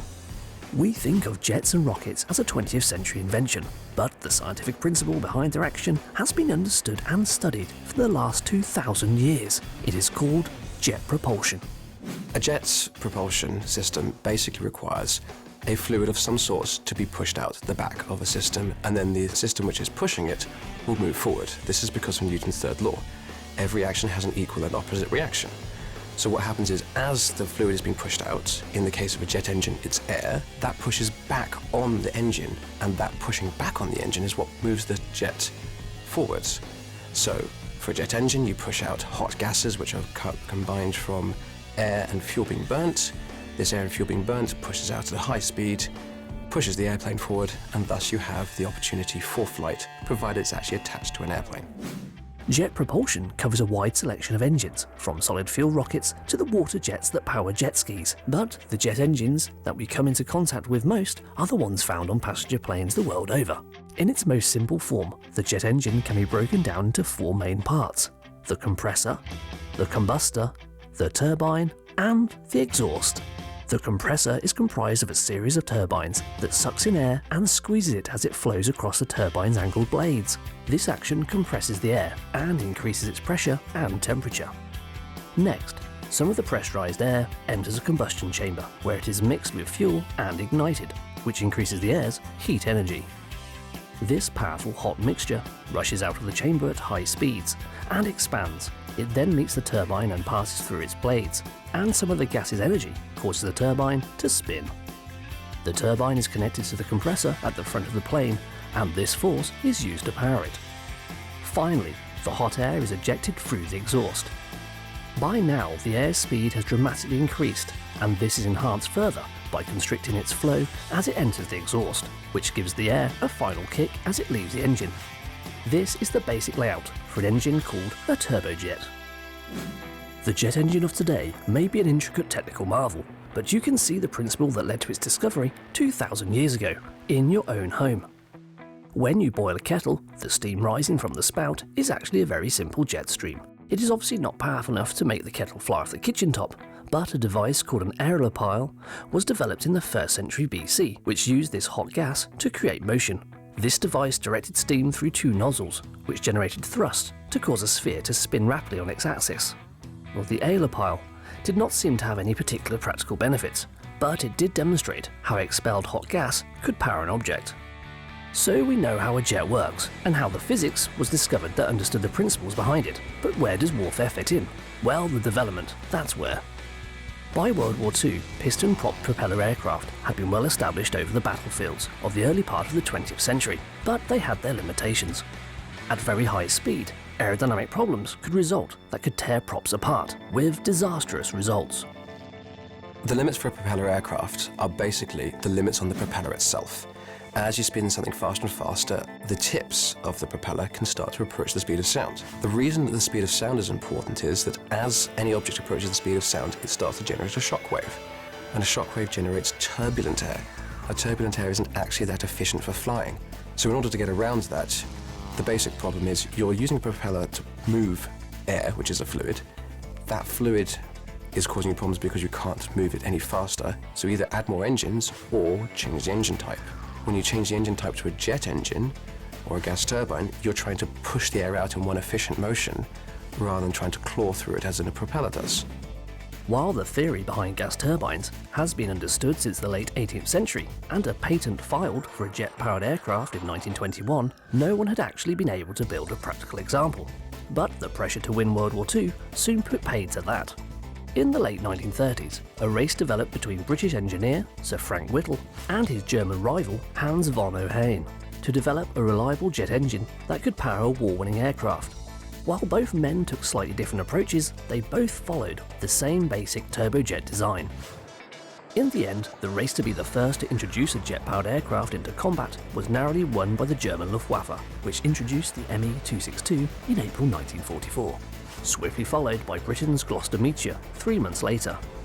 Both planes had little effect on the outcome of the war, But the jet had now made a massive advance in aviation technology, and the skies had been changed forever.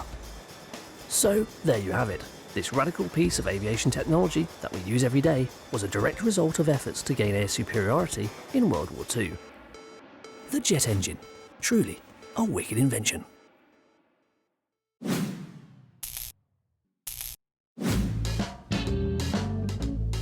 The principle of the jet engine seems pretty simple in theory. Suck in air, compress, ignite, and the result, thrust. But how easy is it to build your own power plant from everyday items? Undaunted, our intrepid tester is going to find out. The materials you will need: 2 toilet brush holders, toilet brushes optional, a small electric fan and battery, metal tape, assorted tools, and a bugle. More on that later. To begin, we will need to construct our main combustion chamber out of our toilet brush holders. This involves a lot of hammering, bending, welding, blood, sweat and tears, so this is one we made earlier. The chamber is designed with a tapered end, so the airflow and exhaust gases are compressed as they exit the engine to provide additional thrust. At the front of the engine, our bugle has been pressed into service as the air inlet into the combustion chamber, with its narrowing side squeezing the air that enters. Now, how much air can we suck into our jet? Using an anemometer, which measures airspeed, we plug in the electric fan and measure the results. An airspeed of approximately 6 meters per second. Will that be enough? We attach the fan to the front of the jet to let it mimic the compressing job of a turbine, and with a firework lighter acting as a simple ignition system, squirt our fuel into the combustion chamber, and boom, we have a flame. But is it really a jet? I'm not convinced. But we do have fire. Time for a rethink. We're going to need something with a little more blow. An industrial leaf blower, perhaps. On a low setting, the leaf blower blasts out a meaty 18 meters per second wind speed, 3 times the power of our small fan. But will that be enough to fuel our jet? Let's find out. We attach the leaf blower to the jet, turn it on and ignite the fuel. Now that's more like it. For a split second, we have a clean hot jet powering out of our exhaust. Okay, it might be more flamethrower than working jet, but our little homemade engine demonstrates the effect that air under velocity mixed with fuel and combusted provides a great deal of thrust. So, back to our original hypothesis. How easy is it to build your own jet engine out of everyday items? The answer? Not very.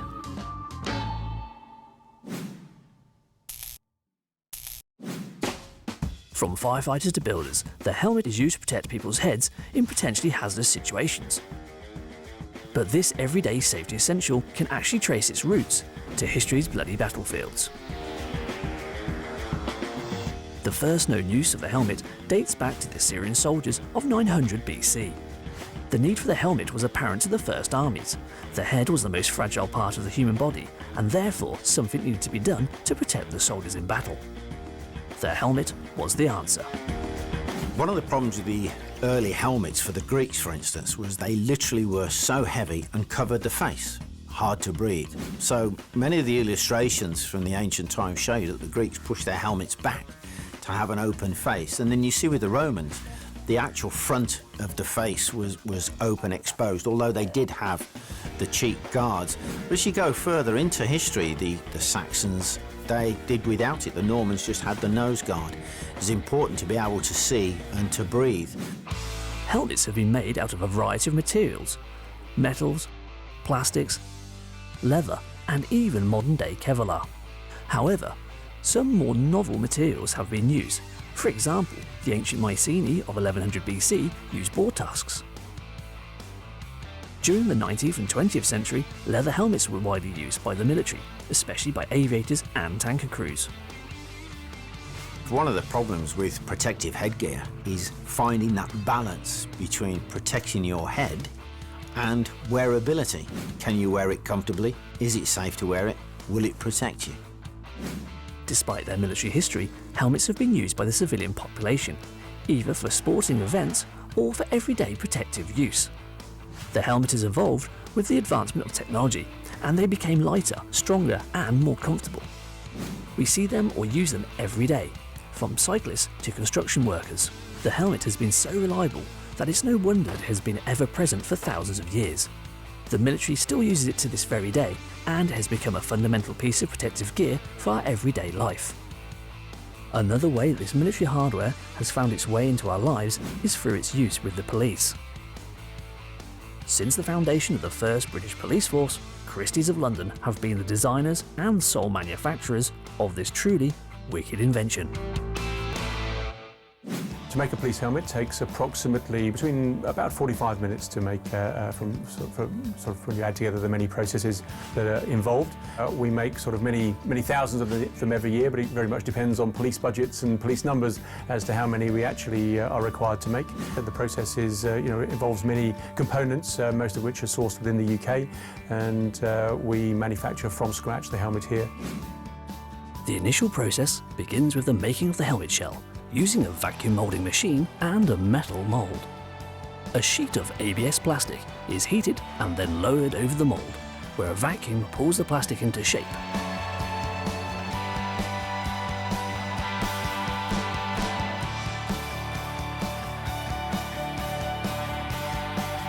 It hardens instantly, and then a rubber mallet is used to release the plastic from the mould. So it's called a custodian helmet. So that custodian helmet shape was created in 1863 by the Metropolitan Police again, and over time other forces took on that same shape, recognised that it was a perfect shape for what they wanted, but it wasn't actually until 1930 that the government made that the core specification for all police helmets throughout the UK. Two outer excess layers of plastic around the brim of the helmet are trimmed with a bandsaw and then sanded down. Removing any further excess with a knife. It wasn't until the mid-80s, the late 80s in fact, after the miners' strike, that they moved to ABS. So it was cork from 1930 through to the mid-80s, and then from the mid-80s onwards it became the ABS that we see today. The helmet's fabric covers are made out of a water-repellent wool that are cut in halves and stitched together. Glue is applied to both the inside of the fabric cover and the outside surface of the helmet shell. The fabric cover is then steamed and stretched tightly over the shell to prevent any bulking. A wooden tool is carefully used to smooth away any air bubbles, as well as to ensure the fabric cover is in full contact with the helmet shell. Any excess fabric is then cut away. We do get requests all the time from the USA, so Calgary police come to us, St. Lucia. In fact, a number of the Commonwealth countries you will find they still have some need either for a ceremonial helmet, or indeed their police force still do use the classic custodian helmet. Nonetheless, it's where it is the iconic look of a police force or a ceremonial look, they don't want to lose that. Once dry, the adjustable head harness is made out of strips of fabric tape and foam stitched onto a plastic headband. This is then inverted so that a modern pattern chin strap can be also stitched on. Black plastic piping is sewn around the brim of the helmet to reinforce it and give a neater edge. Nearing the end of production, holes are drilled on the top, sides and front of the helmet, and an appropriate police helmet plate is screwed on.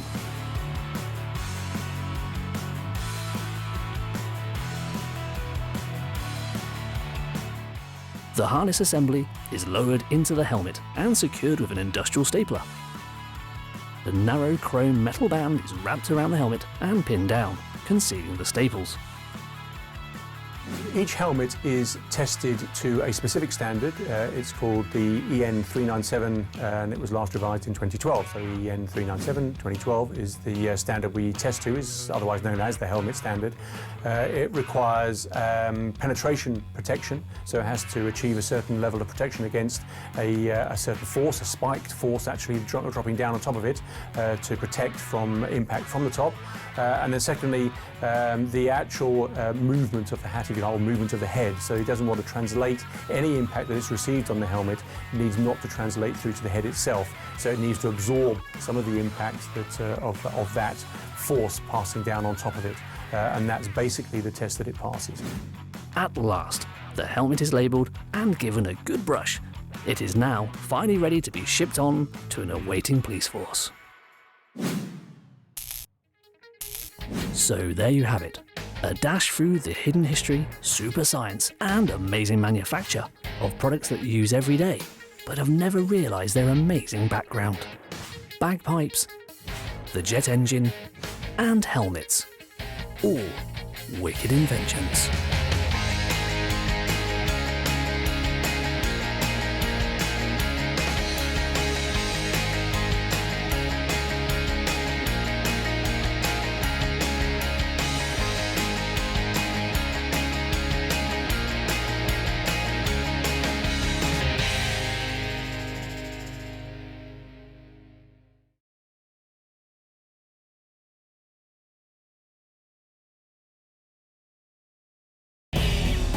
The race to win wars and explore the stars have created some of the most fantastic products ever designed, and we use them every day, unaware of their amazing origins. On Wicked Inventions, the Zippo lighter, the surprising wartime heritage of this iconic piece of Americana.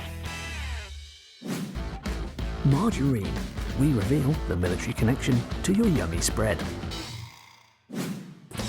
Cling film, wrapping up everything from fighter planes to food.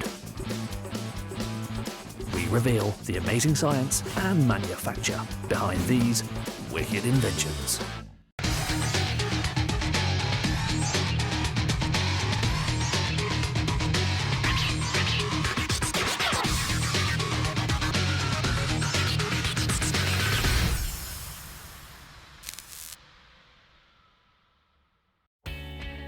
The Zippo lighter is an American invention that has become an icon of its nation. From the US military to Hollywood, the Zippo is now world famous and used in every corner of the globe. But did you know its origins can actually be traced back to Austria? And just how did this lighter become so synonymous with the US military? George G. Blaisdell founded the Zippo Corporation in the fall of 1932. He actually had made arrangements to import an Austrian-style lighter.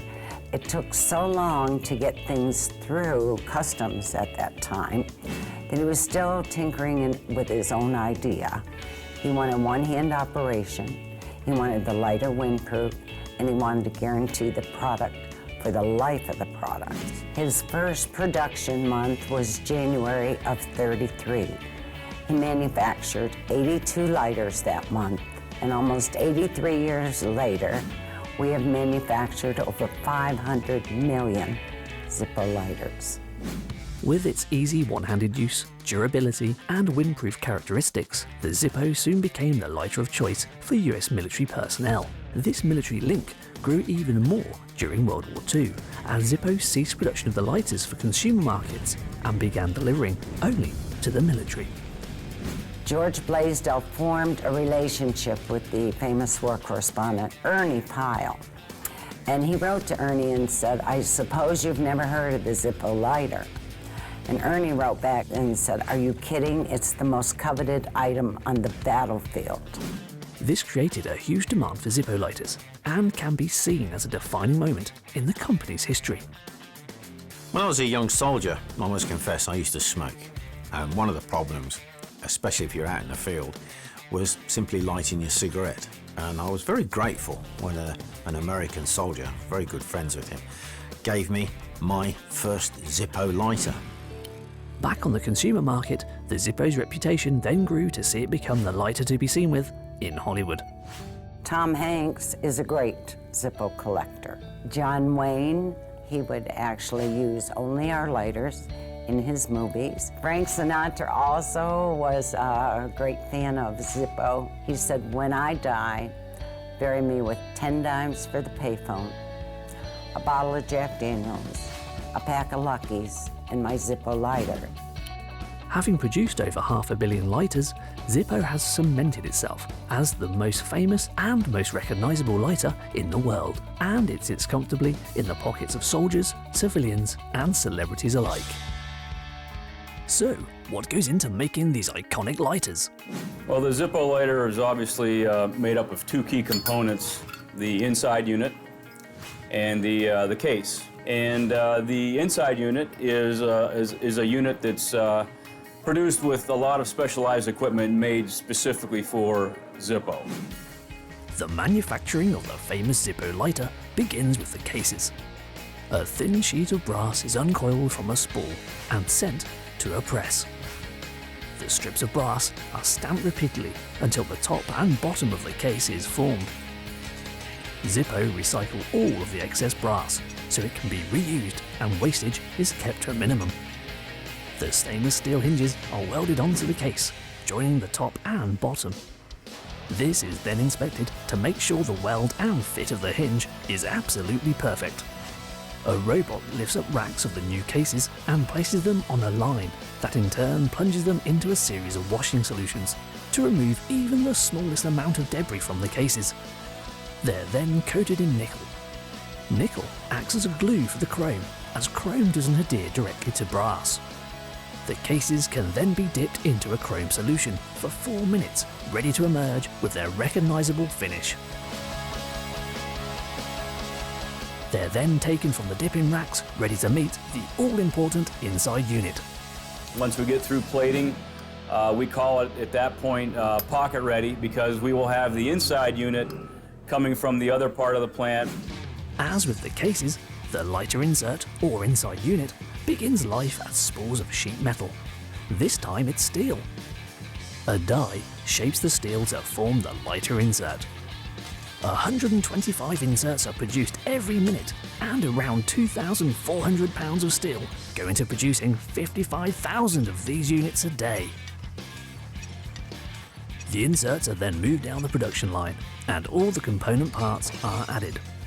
Within the inside unit, obviously the key components there are the cam, which helps close the lid, snaps the lid closed, and obviously we have the wheel, and we've done a lot of work with the wheel so that it does strike and it does light the first time. And again, a lot of specialized equipment that put a lot of these little mini components, if you will, the wheel, the cam spring, the wick, the cotton, the felt, all those little components, they get assembled.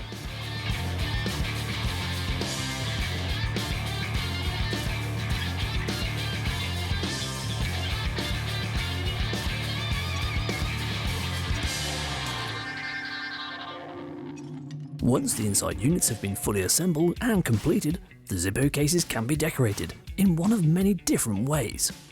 Zippos can be painted, powder coated, printed, have emblems glued to them, and even engraved.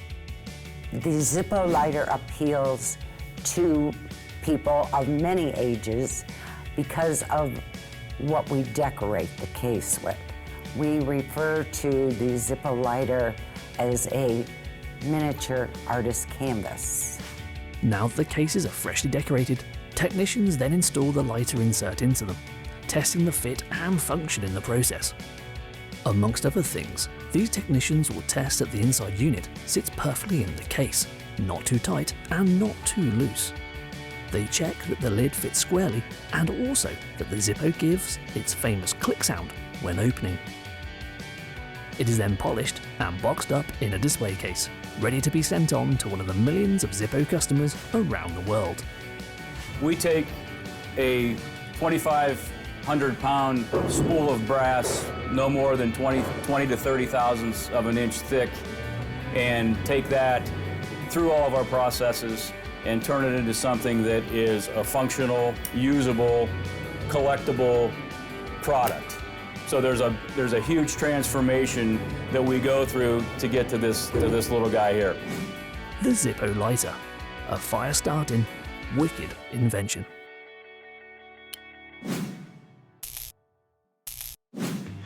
Margarine is accepted as the most affordable, spreadable, and long-lasting alternative to butter. But have you ever wondered about its origins in 19th century war and the controversy that once surrounded it?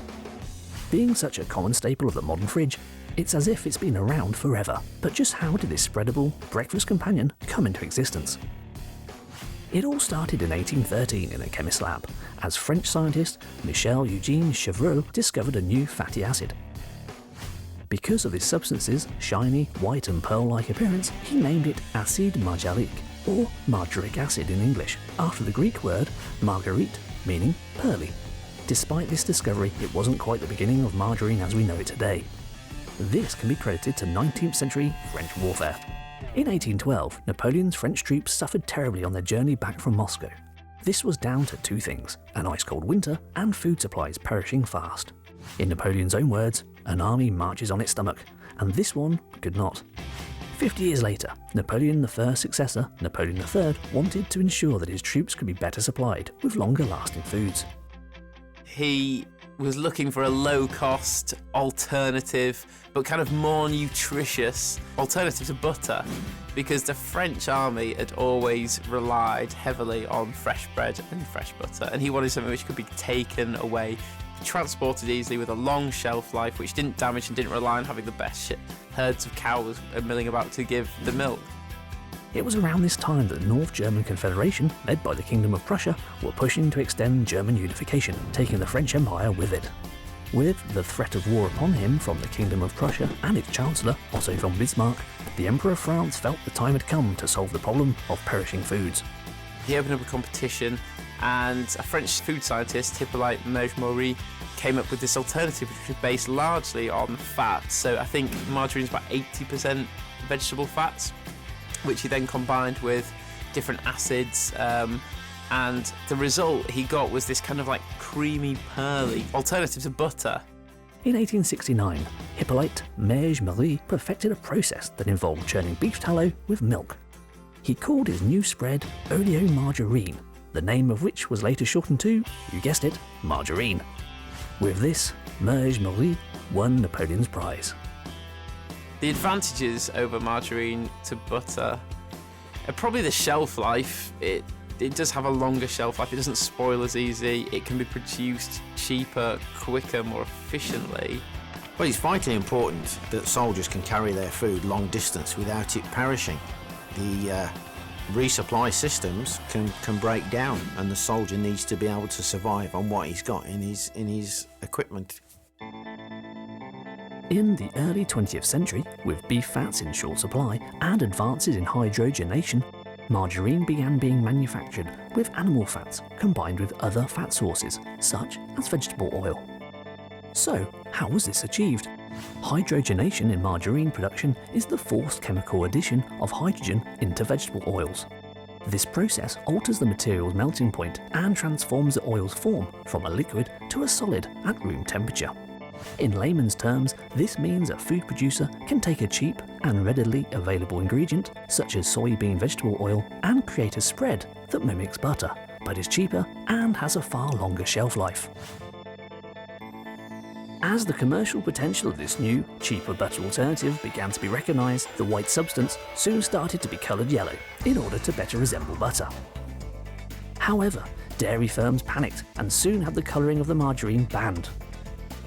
This meant that by the turn of the century, margarine companies added sachets of dye in with their packaging, so the spread could be coloured at home. Margarine's huge increase in popularity came as a direct result of necessity caused by war. In World War II, natural butter was almost impossible to come by, and consumers everywhere turned to the much more widely available alternative. Once the war was over, demand for margarine stayed, giving the producers greater power in the market, eventually resulting in margarine finally being coloured yellow again by 1955. Today, this versatile spread continues to be adapted and improved upon, with companies seeking to increase its healthiness. Omega-3 and also cholesterol-reducing plant sterols are included in margarine's production in order to appeal to an ever-changing and growing market. From imperial French battlefields to the kitchens of the 21st century, it's safe to say that margarine is truly a wicked invention.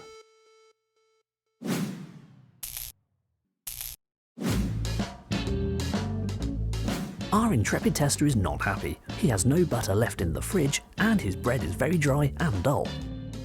But don't worry, he has all the necessary ingredients to make a magical margarine. The ingredients are fat sauce, olive oil, water, turmeric to colour the margarine a glorious golden yellow, a lemon to give our concoction a slightly zingy taste, a blender, and finally some lecithin. More on that later. To start, our tester pours the oil into the blender. He then adds some of the water. Unfortunately, the water and oil won't mix very well, so this is where the lecithin comes into play. Lecithin is a fat that is essential in the cells of our body and can be found in many different substances, including soybean and eggs. It is often used as a food additive as it helps substances mix together, which otherwise cannot, such as our oil and water, and this is called emulsification. So far, the mixture isn't going to set the tester's taste buds on fire, so he adds a good squirt of lemon juice to give it that tangy edge. The mixture is given a little stir, and any resemblance to butter seems very far off, so let's blitz it in the blender.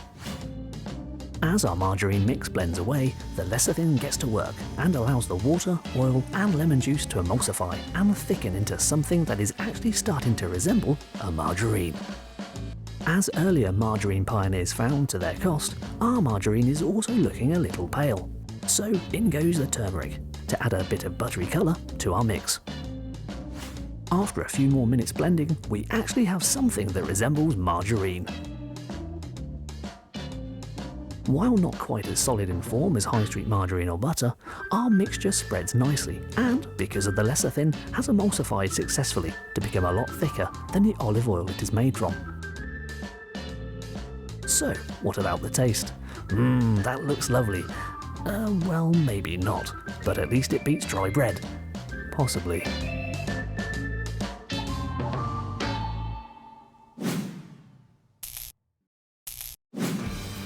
Have you ever looked at an everyday product such as cling film and wondered about how it's made? We use cling film every day, but did you know we have World War II to thank for its development? It has been a kitchen essential for decades, but how did people conserve food before cling film?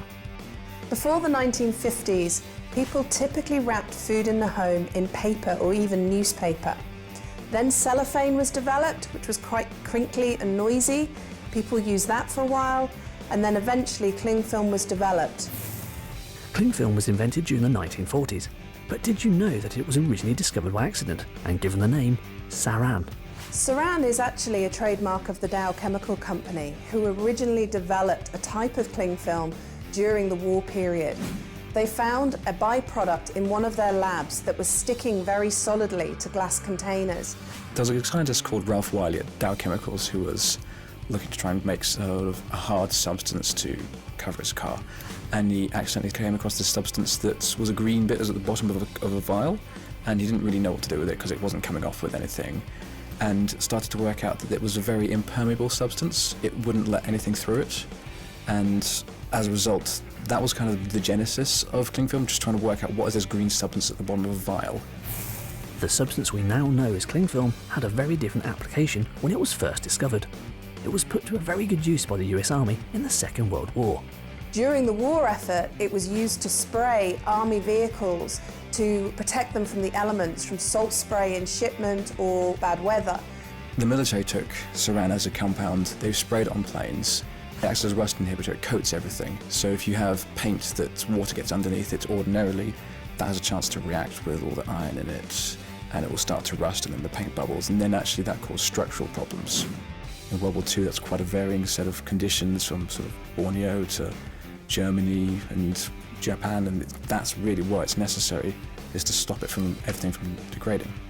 It's this protection from degradation that have since allowed cling film to be used in a variety of applications today. Cling film has found its way into some strange applications. It's also used in spas and hotels to wrap salt scrubs and mud scrubs. We see it in hairdressing, where people colouring their hair use it to protect the products on their hair during the colouring process.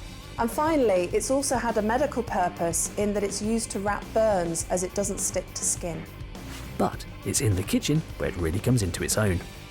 Cling film forms an airtight barrier around food, therefore preventing air and bacteria getting into it. This slows decomposition and keeps it fresher for longer. A kitchen really needs cling film. It's so easy just to pull the wrap over, completely seal it. It usually fits to any dimensions. It stretches, it's pliable, it's bendy, it's airtight, it's easy to store. The chemicals contained within the cling film do not react with the food, so it doesn't change the flavour. It's perfect for food storage, really. So there we are, from a mysterious substance in the bottom of a vial to food storage, health and beauty, and even medical uses. Cling film really is a wicked invention.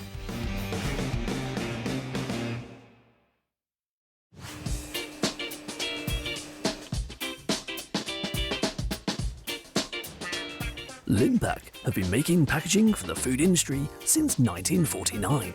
It originally produced carton board for farmers and growers in the area to transport their goods to market. But in 1960, Limpac Packaging was developed as a new company to produce rigid and plastic packaging for the global food industry market. The company have manufacturing plants all around the world, including this one in Pontivy, France. Limpac Pontivy was established in 1980 and today manufactures a range of barrier and PVC cling films from the site where we have over 400 people employed.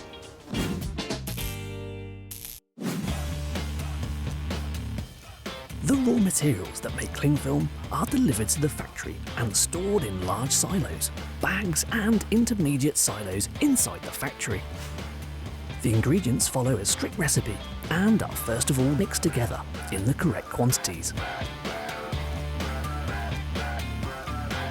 The extrusion process moves the dry blend through a barrel under high pressure, temperature and friction.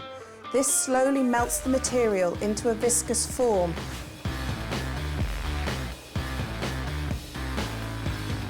The molten mixture is then extruded in a machine called a die head. The die head is circular in shape and air is pushed through the die head to then create a bubble. This bubble of film is carried up on rollers and then slit in order that the film can be wound onto cores and taken away from the production process. The thickness of the film is determined by the amount of air pressure inside the tube, as well as by the speed at which it is pulled by the rollers. Today, cling film is produced at about 7 microns, which is 10 times thinner than a human hair. The film is then wound onto large rolls. Just before exiting the winder, the roll is cut into smaller widths, as required by the customer, and then wound onto individual cardboard cores. The rolls are then loaded onto a pallet and sent to the offloading zone, where the rolls can be processed further. The company use automatically guided forklifts to move the product around the factory. This is just one of the many labour-saving devices the factory uses. In the offloading zone, robots take the rolls of cling film one by one and load them onto a conveyor belt. The edges of each roll are cut by a machine to ensure easy unwinding for the customer. All offcuts are put back into the production process, resulting in wastage of only 0.5% from this factory. For catering wrap, the larger rolls are unwound and rewound onto smaller rolls of lengths between 100 and 500 metres. The rolls are then packed into cutter boxes before being packaged up and sent out for delivery. The next step in the general evolution of cling films is really to make them biodegradable. They've pretty much gone as lightweight and thin as possible whilst retaining all the mechanical properties that are needed for keeping food wrapped and fresh. But developing a biodegradable version is the next step in the innovation plan. So there you have it, originally developed for protecting military vehicles through to multiple applications today, from food to hairdressing to medicine. Cling film truly is a wicked invention.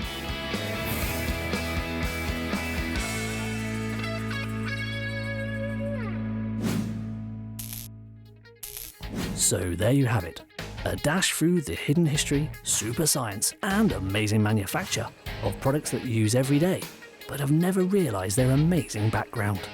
The Zippo lighter, margarine, and cling film. All wicked inventions.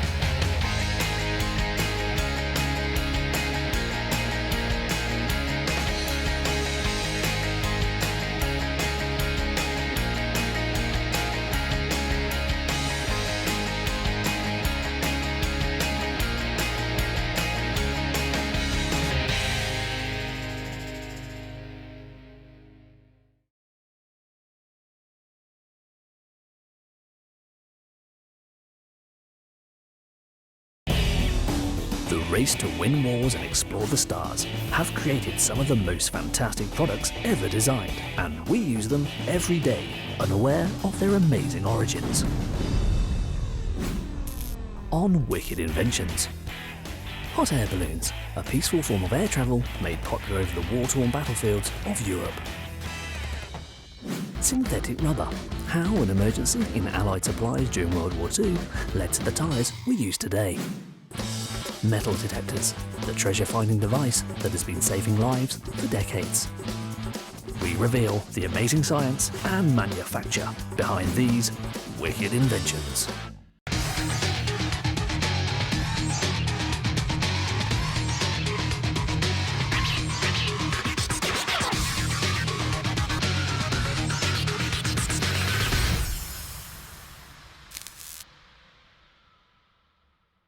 No family occasion or country wedding seems complete these days without the sky lantern. Love them or loathe them, they are a fun way to mark an occasion. But did you know the balloon's popularity can be traced through its wartime use? These paper balloons were used to signal orders to battle in Chinese troops in the 3rd century AD. The principle of the hot air balloon is very simple physics. A material envelope, the balloon, is filled with a lighter than air gas such as hydrogen or helium, or more commonly hot air, to create lift and therefore carry additional mass.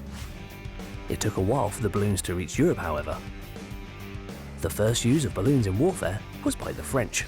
In the Battle of Fleurus in 1794, a balloon operated by the new Republican French troops was sent aloft to direct artillery and observe the enemy.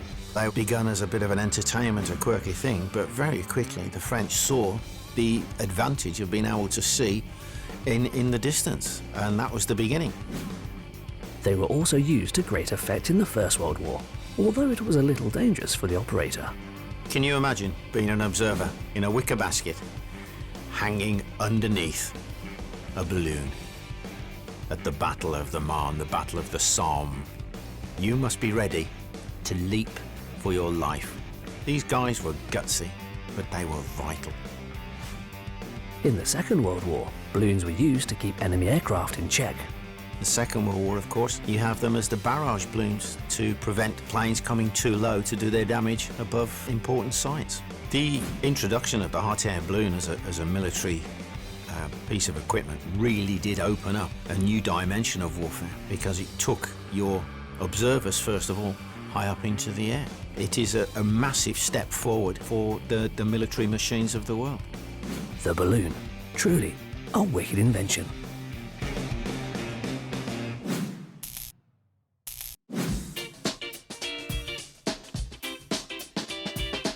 Cameron Balloons Limited have been making hot air balloons since 1971. This was following the construction of the Bristol Bell, which was the first modern hot air balloon in Western Europe. Started very small in the basement of the house I was living in at the time, and gradually grew over the years. They are the biggest manufacturer of hot air balloons in the world. Cameron Balloons sends its balloons all over the world. We send them to Myanmar, where people fly tourists over the ornate temples there. They go to Kenya, where they fly over the wild animals. And I think there are very few parts of the world where they haven't flown. There's no such thing as an average hot air balloon because they're all individual and bespoke. But I suppose it takes us between 6 and 12 weeks to make a balloon, sometimes a bit longer if it's a complicated special shape, and we make probably between 90 and 120 balloons a year.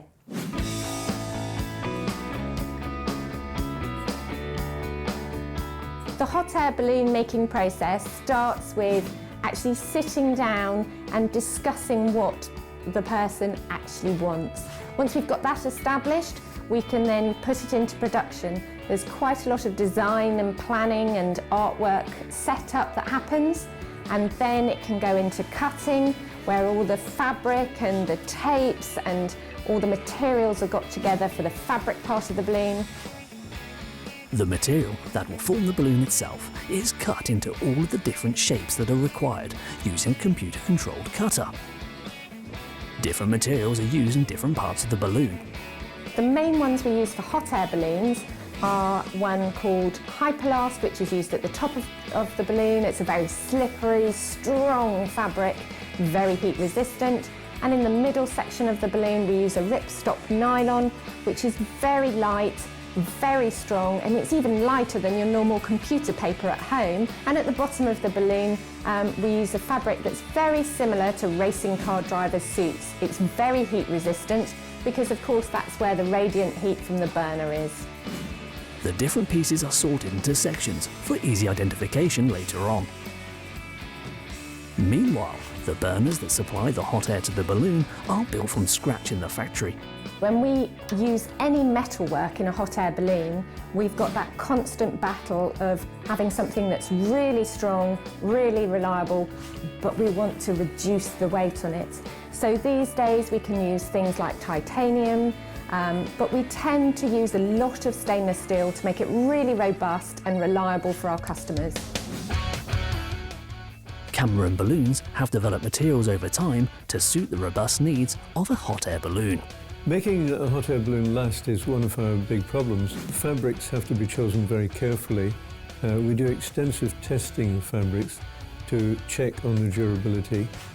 Materials are constantly tested along the production process to ensure they meet with quality and safety standards, as well as ensuring the balloon is going to last a long time. We check the effect of ultraviolet light on the fabrics, we check the effect of heat, we do tensile tests, and we have different weights of fabric for different balloons. The material pieces are then sewn together, incorporating the load straps that form the structure of the balloon and bear the weight of the basket, burners and passengers. The overall construction of a hot air balloon is actually quite simple. There's a load ring at the very top of the balloon. From that point there carries some tapes which come down to a load ring at the burner. So the fabric just holds in the hot air. The load tapes carry the load, and the ring at the top and the ring at the bottom actually help suspend all of that. Despite the development of new alternatives, the passenger carrying baskets are still made from traditional materials. The basket is still woven from willow and cane.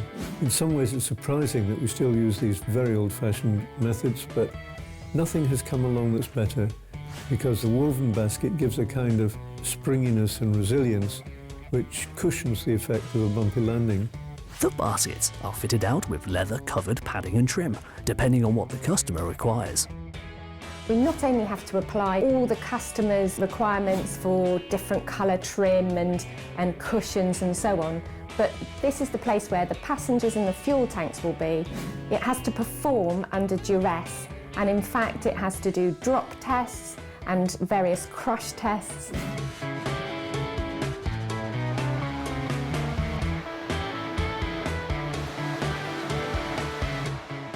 Once finished, the balloon is thoroughly tested by the team to ensure it is fully functional and safe before delivery to the customer.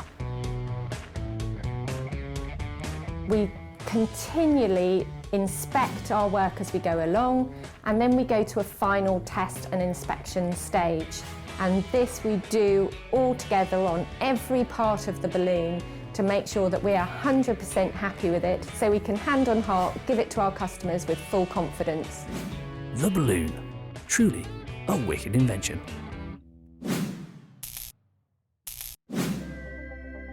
In our daily lives, we are surrounded by amazing innovations that make our life easier. But there is only one that has been hailed as humanity's greatest invention. And that's the wheel. The wheel's origins may have been lost in time, but the rubber that grips our cars to the road has a distinctly World War II past. Why? Well, It all starts with natural rubber. Rubber comes from the rubber tree, as it is called. It's a tree that originally found in South America, and what you do is you take the tree, you cut the bark, and sap slowly runs out of it. This sap is a milky mixture of water and latex. Latex contains rubber and latex molecules, and what's then done is it's processed with a bit of acid, and the rubber itself can come out. The peoples of South America used it for many things, including waterproof coats, shoes, and balls to play their ball games that they're quite famous for in ancient cultures. Natural rubber may be a useful material, but it does have its limits. It has only a certain temperature range over which it will work. In cold winters, it will freeze rock solid and become effectively like a rock and not very useful for its elastic properties.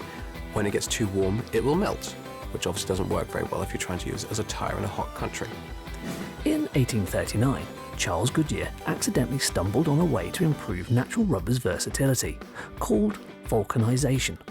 By adding sulfur and lead to natural rubber and heating it, vulcanization took the natural rubber fibers and molecules and cross-linked them with one another, and meant that the materials would be more durable and wouldn't melt. A property of a compound when it melts is the molecules slide past each other. If it is cross-linked, then the compound hasn't had that ability and retains the stretchiness of rubber over a greater range of temperatures. This new, altered rubber had even greater uses, including tyres.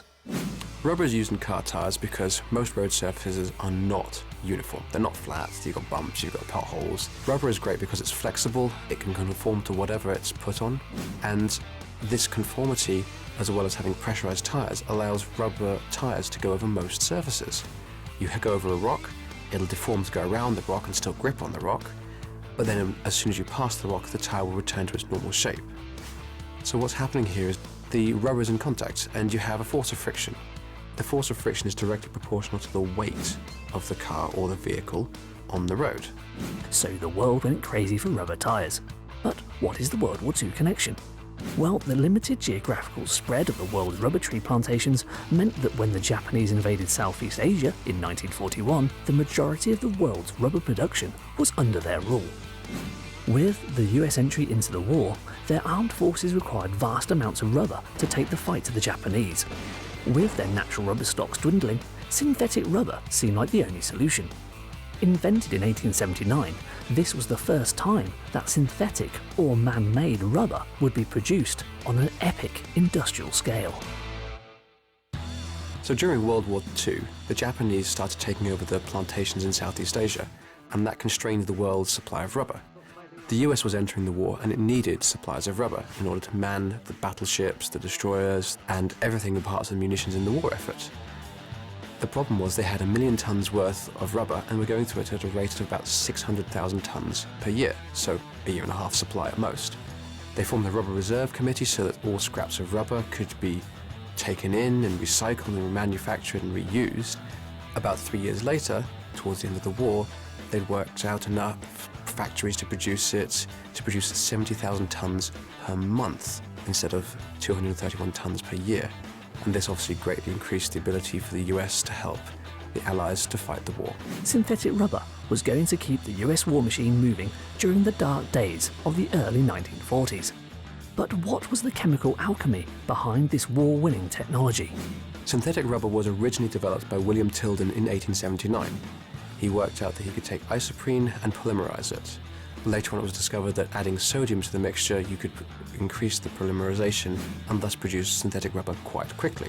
From the success of its use in World War II, synthetic rubber never looked back. And today it is used far more than its natural rubber cousin. Indeed, 70% of all road tyres are made from synthetic rubber. So the next time you take a trip in your car or a ride on the bus, just think you are travelling on a material that was developed to win World War II.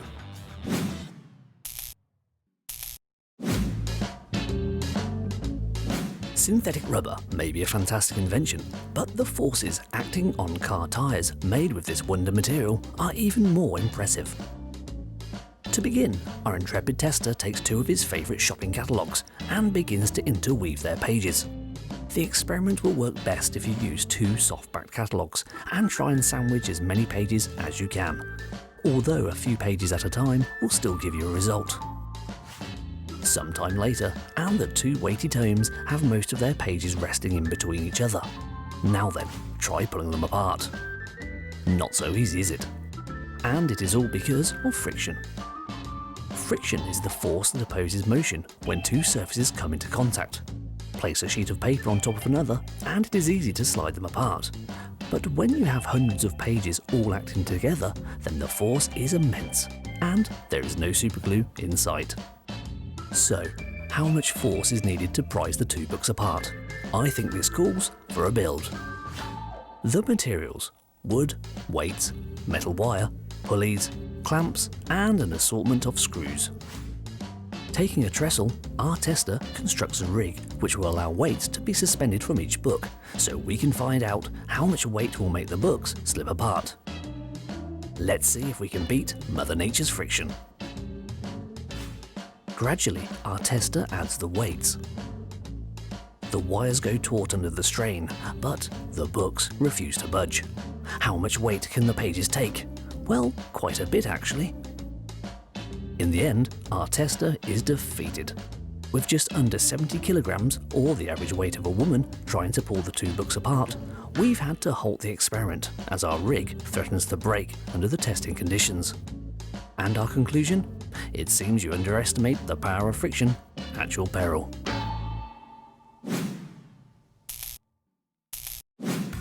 The lure of finding buried gold and precious metals draws thousands around the world to the popular hobby of detecting.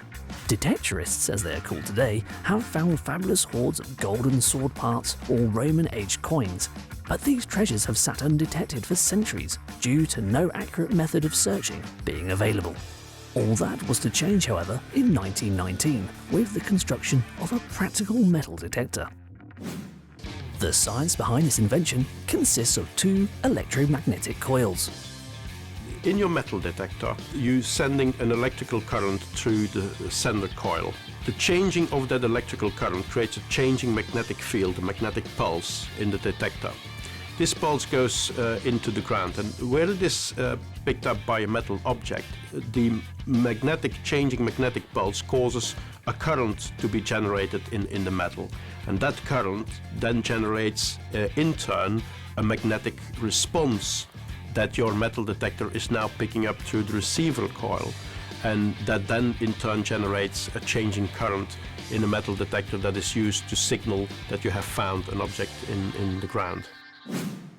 With such accuracy to hand, it may surprise you to learn that the first use of these devices was not to hunt man-made treasures or precious ore, but to clear the battlefields of France after World War I. By World War II, a Polish inventor had successfully adjusted the design into a lighter, more user-friendly assembly. With the German army in the deserts of North Africa beaten soundly at El Alamein, the Allies were in full pursuit. Closing in on the enemy, the Allies were stopped in their tracks by minefields that stood in their path. But, armed with the Polish mine detector, Allied troops were able to find and dig up the explosives from the ever-shifting sands. Metal detectors today have found their use in many applications.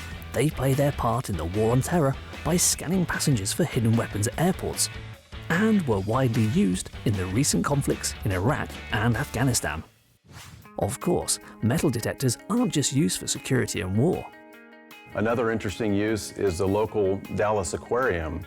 They have a big penguin tank with a number of penguins where you can watch them swim.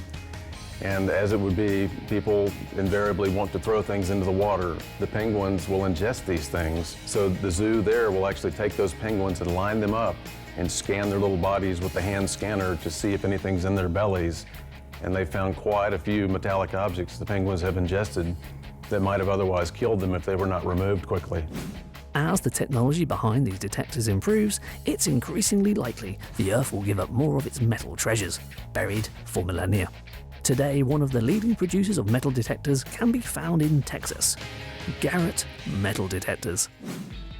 Charles Garrett, a keen treasure hunter, began building his prototype metal detector over 50 years ago.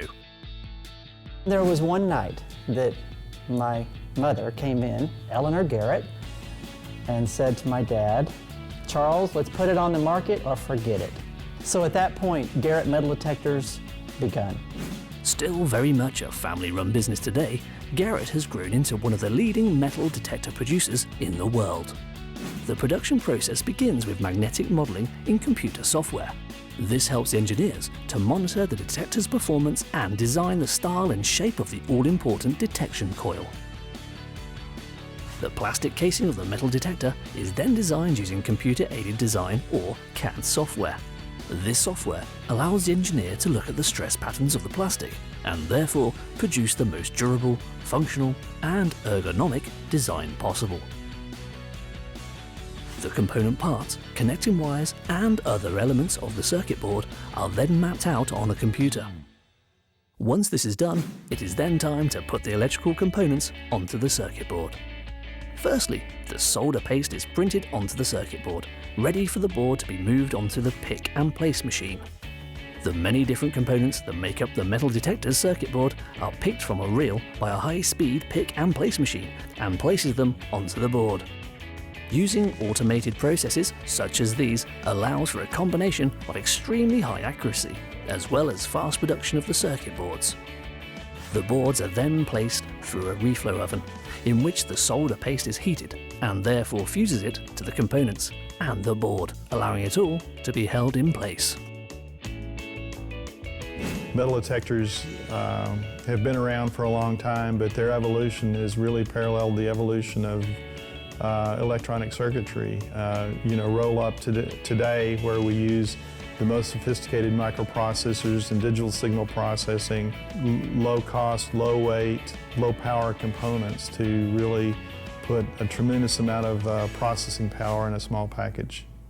A key element of any metal detector is of course the search coil. The coil is made by winding copper wire on a plastic bobbin. This winding machine is custom designed and computer controlled so that the number of windings, location of the wires and the tension can be extremely consistent. The coil is then passed on to the coil wiring line. The circuit board, freshly spun magnetic coils and cables are all put into the plastic shell and then secured with heated glue. Now that the coils have been placed into the shell and the wires have been connected, they are all encapsulated in epoxy resin using an automated mixing and dispensing machine. With the search coil complete, the aluminium tubes of the metal detector, which will form its stem and handle, are bent into shape using a computer-controlled bending machine. This bends the metal to exactly the right shape, depending on the model of metal detector being produced. Holes are then punched into the freshly bent metal stems to allow for the relevant plastic casings to be fitted to them. The metal detector is then finished on the final assembly line. The circuit boards are first installed into a programmer that installs the detector's software. Once this is complete, the board is calibrated using test objects, such as coins, that spin over the detection coil. This sends signals to the board that allows the operator to calibrate it, as well as signaling that everything is working as it should be. With the board complete, battery contacts and speakers are then fitted into the plastic console casing. The circuit board and the front panel are then added. The casing's label is stuck into place before it is passed down the line to be screwed and secured, batteries added and then branded. A torque wrench is then used to secure the nuts for the connectors. One connector is for the search coil and the other is for the headphones. The freshly powder-coated stems are then attached to the console, as well as the cuff assembly. The detector is then linked up to its search coil, and different metals are again passed over it in order to verify the detector is detecting with the right sensitivity. Final assembly complete and all tests passed, the metal detector is then boxed up and shipped off, ready to discover wicked new treasures. So there you have it, a dash through the hidden history, super science and amazing manufacture of products that you use every day, but have never realised their amazing background. Hot air balloons, synthetic rubber and metal detectors, all wicked inventions.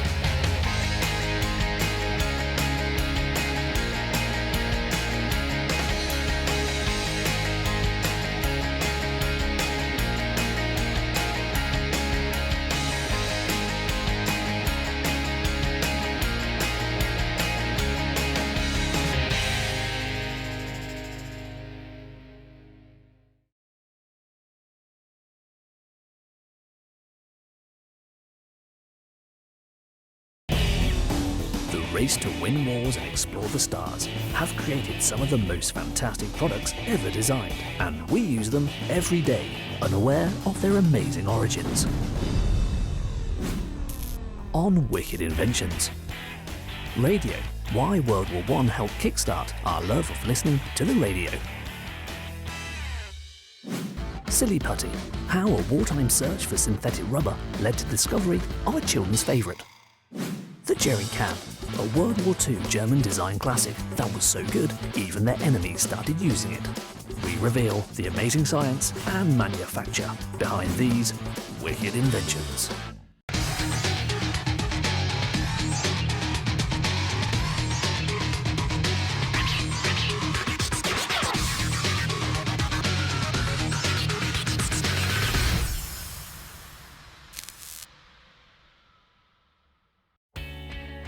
Radio. It's everywhere, literally. A wireless transmission of energy travelling through space, aiding communications worldwide and beyond. In the modern world, we're surrounded by radio waves of all kinds. From communication to navigation, radio has become a vital part of how we live our lives today. But how were these waves discovered? And what role did warfare play in their development? In 1864, Scottish scientist James Clerk Maxwell demonstrated via mathematical theory that electromagnetic waves could travel through space. Nearly 2 decades later, Heinrich Rudolf Hertz was able to confirm the existence of these waves in an experiment. Much experimentation with these Hertzian or radio waves ensued, and in 1894, Italian inventor Guglielmo Marconi began working on a wireless telegraphy system based on these waves. By 1896, he had gained a patent for his system, and it was then developed commercially over the next few years. Radio really is creating kind of waves in that electromagnetic spectrum and using those waves you create in the spectrum to encode messages and send information, messages or voice or whatever it is across the electromagnetic spectrum between a sender and a receiver. That is ultimately what radio is. The basic principle behind radio transmission is converting information, such as sound, into an electromagnetic signal via a transducer, which is then transmitted as an electromagnetic radio wave. A receiver then intercepts this wave and extracts the electronic signal that is then converted back into sound by another transducer, such as a speaker. The earliest practical use of radio transmission was used on the seas, as telegraphic messages were sent between ships and to receivers on land via Morse code. Probably the most famous nautical use of radio transmissions was in 1912 with the infamous sinking of the Titanic. The ship was fitted with state-of-the-art radio equipment that proved vital in sending out distress signals and relaying news on survivor numbers to the nearest ships and shores. 2 years later, in 1914, radio was to play a huge part in the trenches of World War I, with transmissions between troops initially being sent through cumbersome, ground-laid cables that could be easily destroyed or, worse still, intercepted. A better alternative was needed. The development of radio communications was accelerated greatly during the war. Due to some of the modern innovations in World War I, radio proved vital in communicating with moving tanks and troops in a way that cable systems simply couldn't ever hope to achieve. By the end of the war in 1918, the wireless sets had come on a great deal since 1914. By the 1920s, radio was beginning to be used widely as a home appliance and became an important mass medium for entertainment and news. Its development would again be accelerated during World War II. As well as being used for land and sea communications, its use was extended further to aircraft communications, navigation, radio, and even television. Since this time, developments in the use of radio transmissions have continually been made, and in the early 21st century, we find ourselves making a change from analog to digital radio transmissions. Analog technology, or analog radio in particular, the signal that you create, in this case our radio signal, is a direct reflection of what happens in the world, with the actual signal around us. And so we take that signal and we send it as is to the receiver, who then translates it, in this case via a loudspeaker, into an audible signal again. With digital, we use a very different way of representing information, where information is represented in the case of binary digital technology, which is what we use predominantly in today's world, where the information is represented as a set of discrete values, in this case ones and zeros. This is less prone to interference and error. It is easier with digital signals to send reliable information from one point to another point. One manufacturer of digital radios is Pure. Producing radios from their headquarters in China, to ship to customers worldwide. In 2002, Pure, they didn't exist. It literally didn't exist as a company, and then we just went straight out and tried to manufacture the first radios, the first wooden box radios, and then we actually just created the digital radio market from there. And from now, there are many, many manufacturers of digital radio, from own brands to well-established brands. Once the case and cabinet of the digital radio has been manufactured, as well as all the plastic components, the production of the full unit can commence, beginning with the building of the PCB, also known as a printed circuit board. Solder paste is wiped across an etched screen that allows the paste to be applied to the relevant locations of the bare PCB.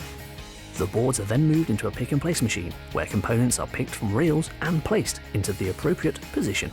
Once the pick-and-place machine has done its work, the boards are moved to a reflow oven that melts the solder paste and fixes the components to the board.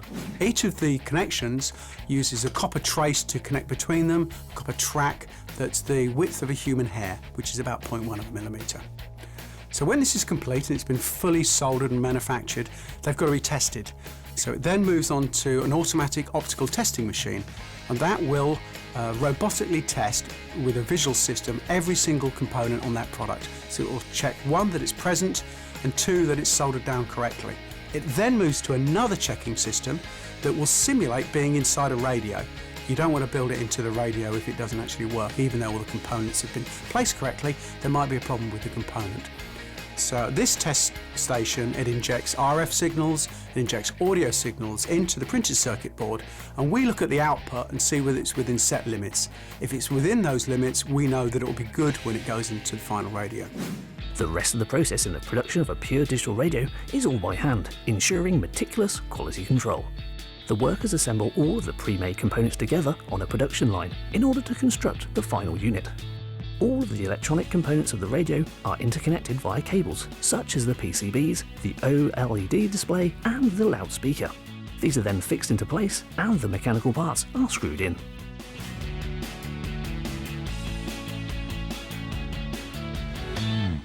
Once the radio has been assembled, the completed unit is turned on and tested for functionality.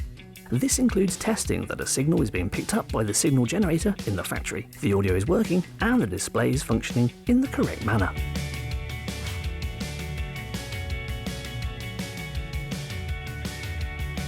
Once the radio has passed these tests, it is boxed up into retail cartons, along with guides and protective packaging.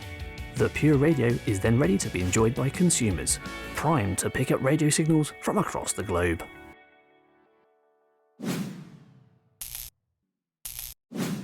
Sometimes a product is developed from the needs of war, or another may have entered our lives after helping scientists explore the stars. Well, the next item ticks both these boxes. It is a gooey, bouncy, solid substance, a byproduct of World War II, used by astronauts, and yet best known as a children's toy. It is Silly Putty. It all started in World War II, a conflict that placed greater emphasis on military mobility. And with that came greater demands on materials. Men needed boots, vehicles needed wheels, and planes and ships needed air and watertight seals. And the best materials to use? Natural rubber, and lots of it. We're talking tons and tons of rubber that were used in a battleship. Half a ton was used in an airplane, 35 pounds was, say, used for the footwear and all the gear for a soldier.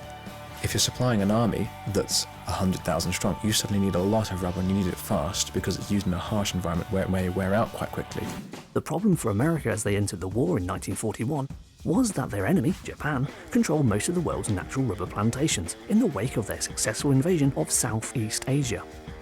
The only way for the United States to satisfy their rubber demands was to manufacture man-made or synthetic rubber on an industrial scale. With the cooperation of some of the biggest chemical companies in America, the race was on to find a suitable rubber alternative, and the material we now know today as Silly Putty was the result of experiments into finding the perfect rubber substitute. Silly Putty was made as an accidental discovery in the pursuit of rubber. It was a compound that didn't work and have the properties they wanted. Basically, it was a material that goos all over the place, is quite sticky, and so doesn't really have the properties you want to use for rubber for replacement in the war. And so it was left. There was no use for it, there was no war use for it, and they left it to the side. The material's initially useless properties may explain why the credit for its invention is confused, with Dow Corning chemist Earl Warwick and General Electric's inventor James Wright both claiming the honour. But what they had both independently discovered was that when boric acid reacted with silicon oil, the gooey, bouncy substance we call Silly Putty was created. Silly Putty is a mixture, it's a reaction actually, in the polymer of boric acid and siloxane oils. Now what that does is that produces silicon-oxygen bonds which are very, very flexible. They can bend in and out, which is why Silly Putty is very, very stretchable. And it also has a little bit of water in it, so it sort of melts and flows quite nicely past each other. Silly Putty's unique properties stem from its viscosity, or thickness as we may informally call it. This describes how a material resists flow at certain temperatures. Think of honey becoming runnier when warmed. This is classed as something called a Newtonian fluid. In Silly Putty's case, viscosity is additionally influenced by force being applied and is subsequently classed as a non-Newtonian fluid. In other words, over long flow times or at high temperatures, Silly Putty behaves like a highly thick fluid, but over short flow times or at low temperatures, it behaves like an elastic solid and gives the putty its quirky characteristics. The putty was to remain a curiosity among the scientific world until 1949.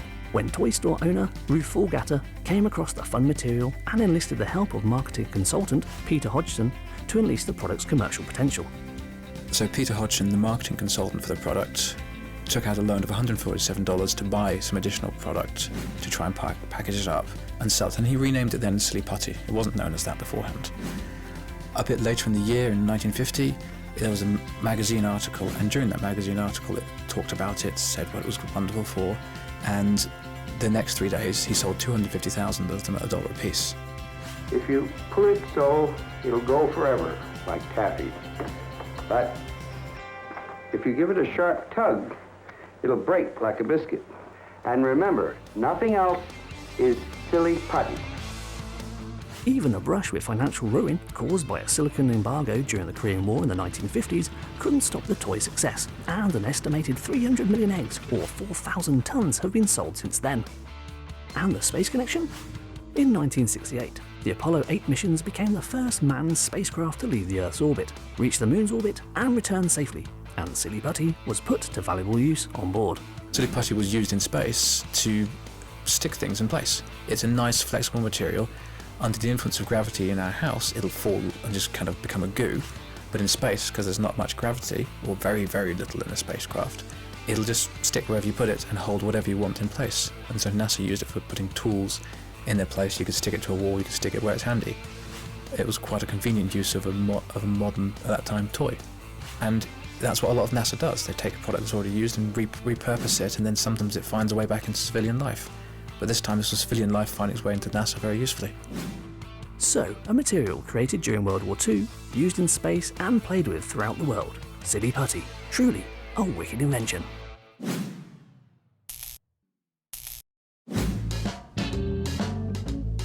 We've just seen the story of Silly Putty and what makes it such a tremendous toy. But how easy is it to make a slimy putty yourself? And can we give it some magical magnetic properties? To begin, the ingredients. You will need white PVA glue, talcum powder, laundry gel, some work better than others, plastic spoons, wax paper, latex gloves, face mask, black iron oxide powder, magnet, plastic container, and wooden skewers. It can get messy, and for safety it is best to wear a pair of latex gloves. To begin, our intrepid tester needs to carefully mix his ingredients. The magical formula is 2 parts glue to 1 part laundry gel. He places 2 tablespoons of glue into a plastic bowl and adds 1 tablespoon of laundry gel and starts to mix the ingredients together. The mixture starts to solidify, but is still very wet, so we add some talcum powder to act as a binder. Our tester takes this mixture and kneads it with his hands to finish combining it, and then places it on the wax paper to dry out a little. At this point, we have created a silly slime, but let's give it some black magic, literally. The black iron oxide powder is very fine and not great to inhale, so after taking the necessary safety steps of donning a face mask and carefully decanting the powder, our tester places the slime back into the container and adds 2 teaspoons of the iron oxide. He then works it with his hands to create a new black slimy putty. Now the fun part, let's get the magnet. Because the iron oxide powder is ferrous, or magnetic to you and me, if we place a magnet close to the slime, it starts to move forwards towards it. Freaky stuff. If you try this at home, just remember that the slime can leave residue on surfaces and don't put it in your hair. Something that our intrepid tester doesn't have to worry about. Some of our best inventions have been born from the necessity of war. This particular invention has changed very little and has gone on to become an iconic tool of the garage and car. It is, of course, the jerry can. During the war, Brits had a nickname for the German soldiers. It was jerrys. So Brits called the can used and designed by Germans a jerry can, which basically means Germans can. During World War II, maintaining supply chain was very important, particularly fuel to keep tanks and armoured vehicles on the move. The British fuel can of the time was made out of tin, and due to its complete unreliability, it was nicknamed the Flimsy because of its regular splitting and leaking. However, in the late 1930s, the Germans invested heavily into designing their own can, knowing its efficiency and value on the battlefield. The jerry can was such a successful design. Far better than ours, theirs held 20 litres of fuel. And if you put 20 litres of fuel into a can, there's a lot of pressure there. And the British petrol tins were renowned for splitting at the seam. Now the jerry can was 2 pressed sides that was joined together with an overlapping welded seam, and then it had a sealed cap to it. It could be stacked on its side or upright in racks. So they were very good at storing. They didn't burst. And you could use them for all the different kinds of fuel. Even you could have clean ones that could carry water for you. The importance of this design was highlighted during the African campaign of 1940. German forces were at times heavily outmanned and outgunned.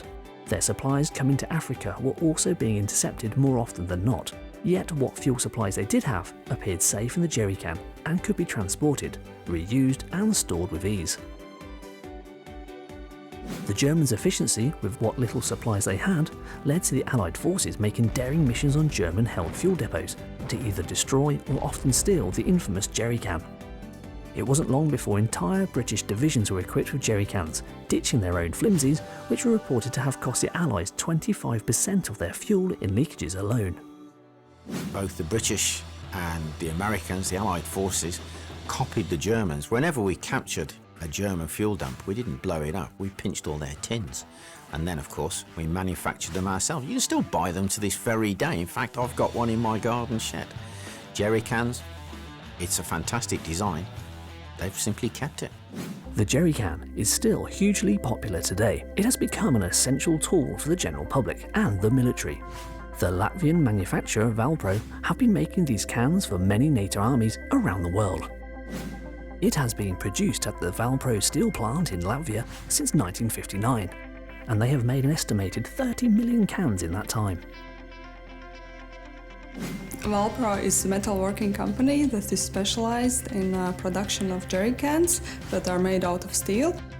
Jerry cans have been around for a very long time, yet the main design haven't changed that much.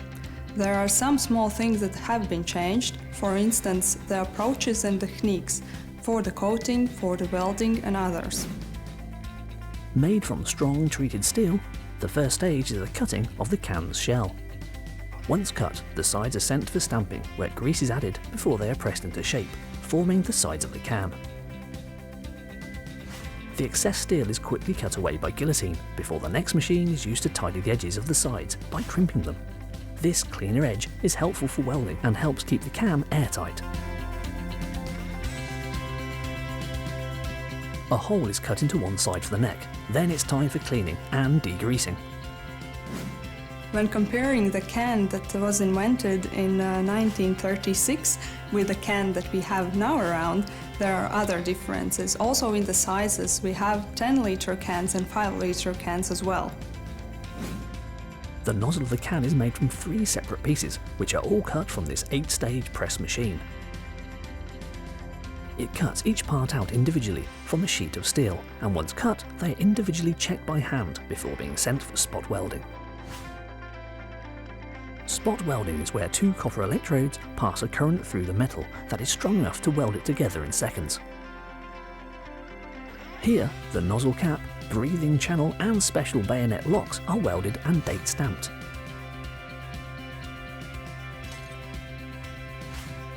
The handles are also formed by machine press from pre-cut sheets that were made by a CNC machine.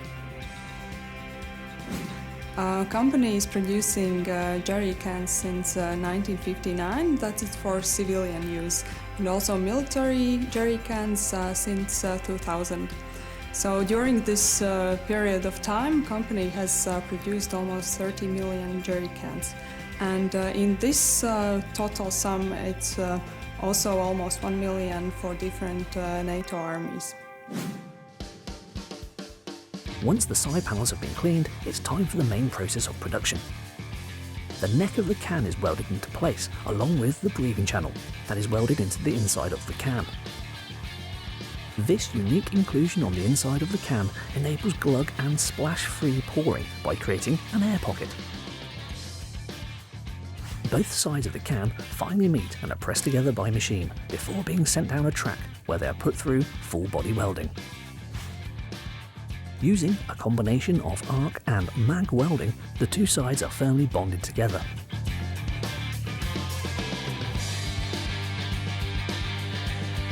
The unique 3-handle design is also attached to the roof of the can. Due to the often flammable contents of the can, this is a very important process, so many spot checks are carried out to make sure the seal is complete, including a water test to check for bubbles, making sure the can is 100% airtight. The cans are washed and sent for painting. First, a special petrol-resistant alkyd ammonia paint is sprayed internally to prevent rusting. Then the outside is given an anti-corrosive powder coating, which protects the can and gives it a smooth look finish. The cans move into a ginormous oven and are heated to temperatures of 200 degrees to solidify the powder coating. Jerry can has become very popular for creative ideas. We have seen jerry cans used for the suitcases, vases, bar chairs, mini bars, and many others. There are different approaches to use the jerry can in the design, so it's a very iconic product. Even big fashion brand Chanel use it as a handbag. All final checks are made at the packaging area. All seals, pins and locks are tested before being packed and shipped to civilians and military personnel alike all over the world.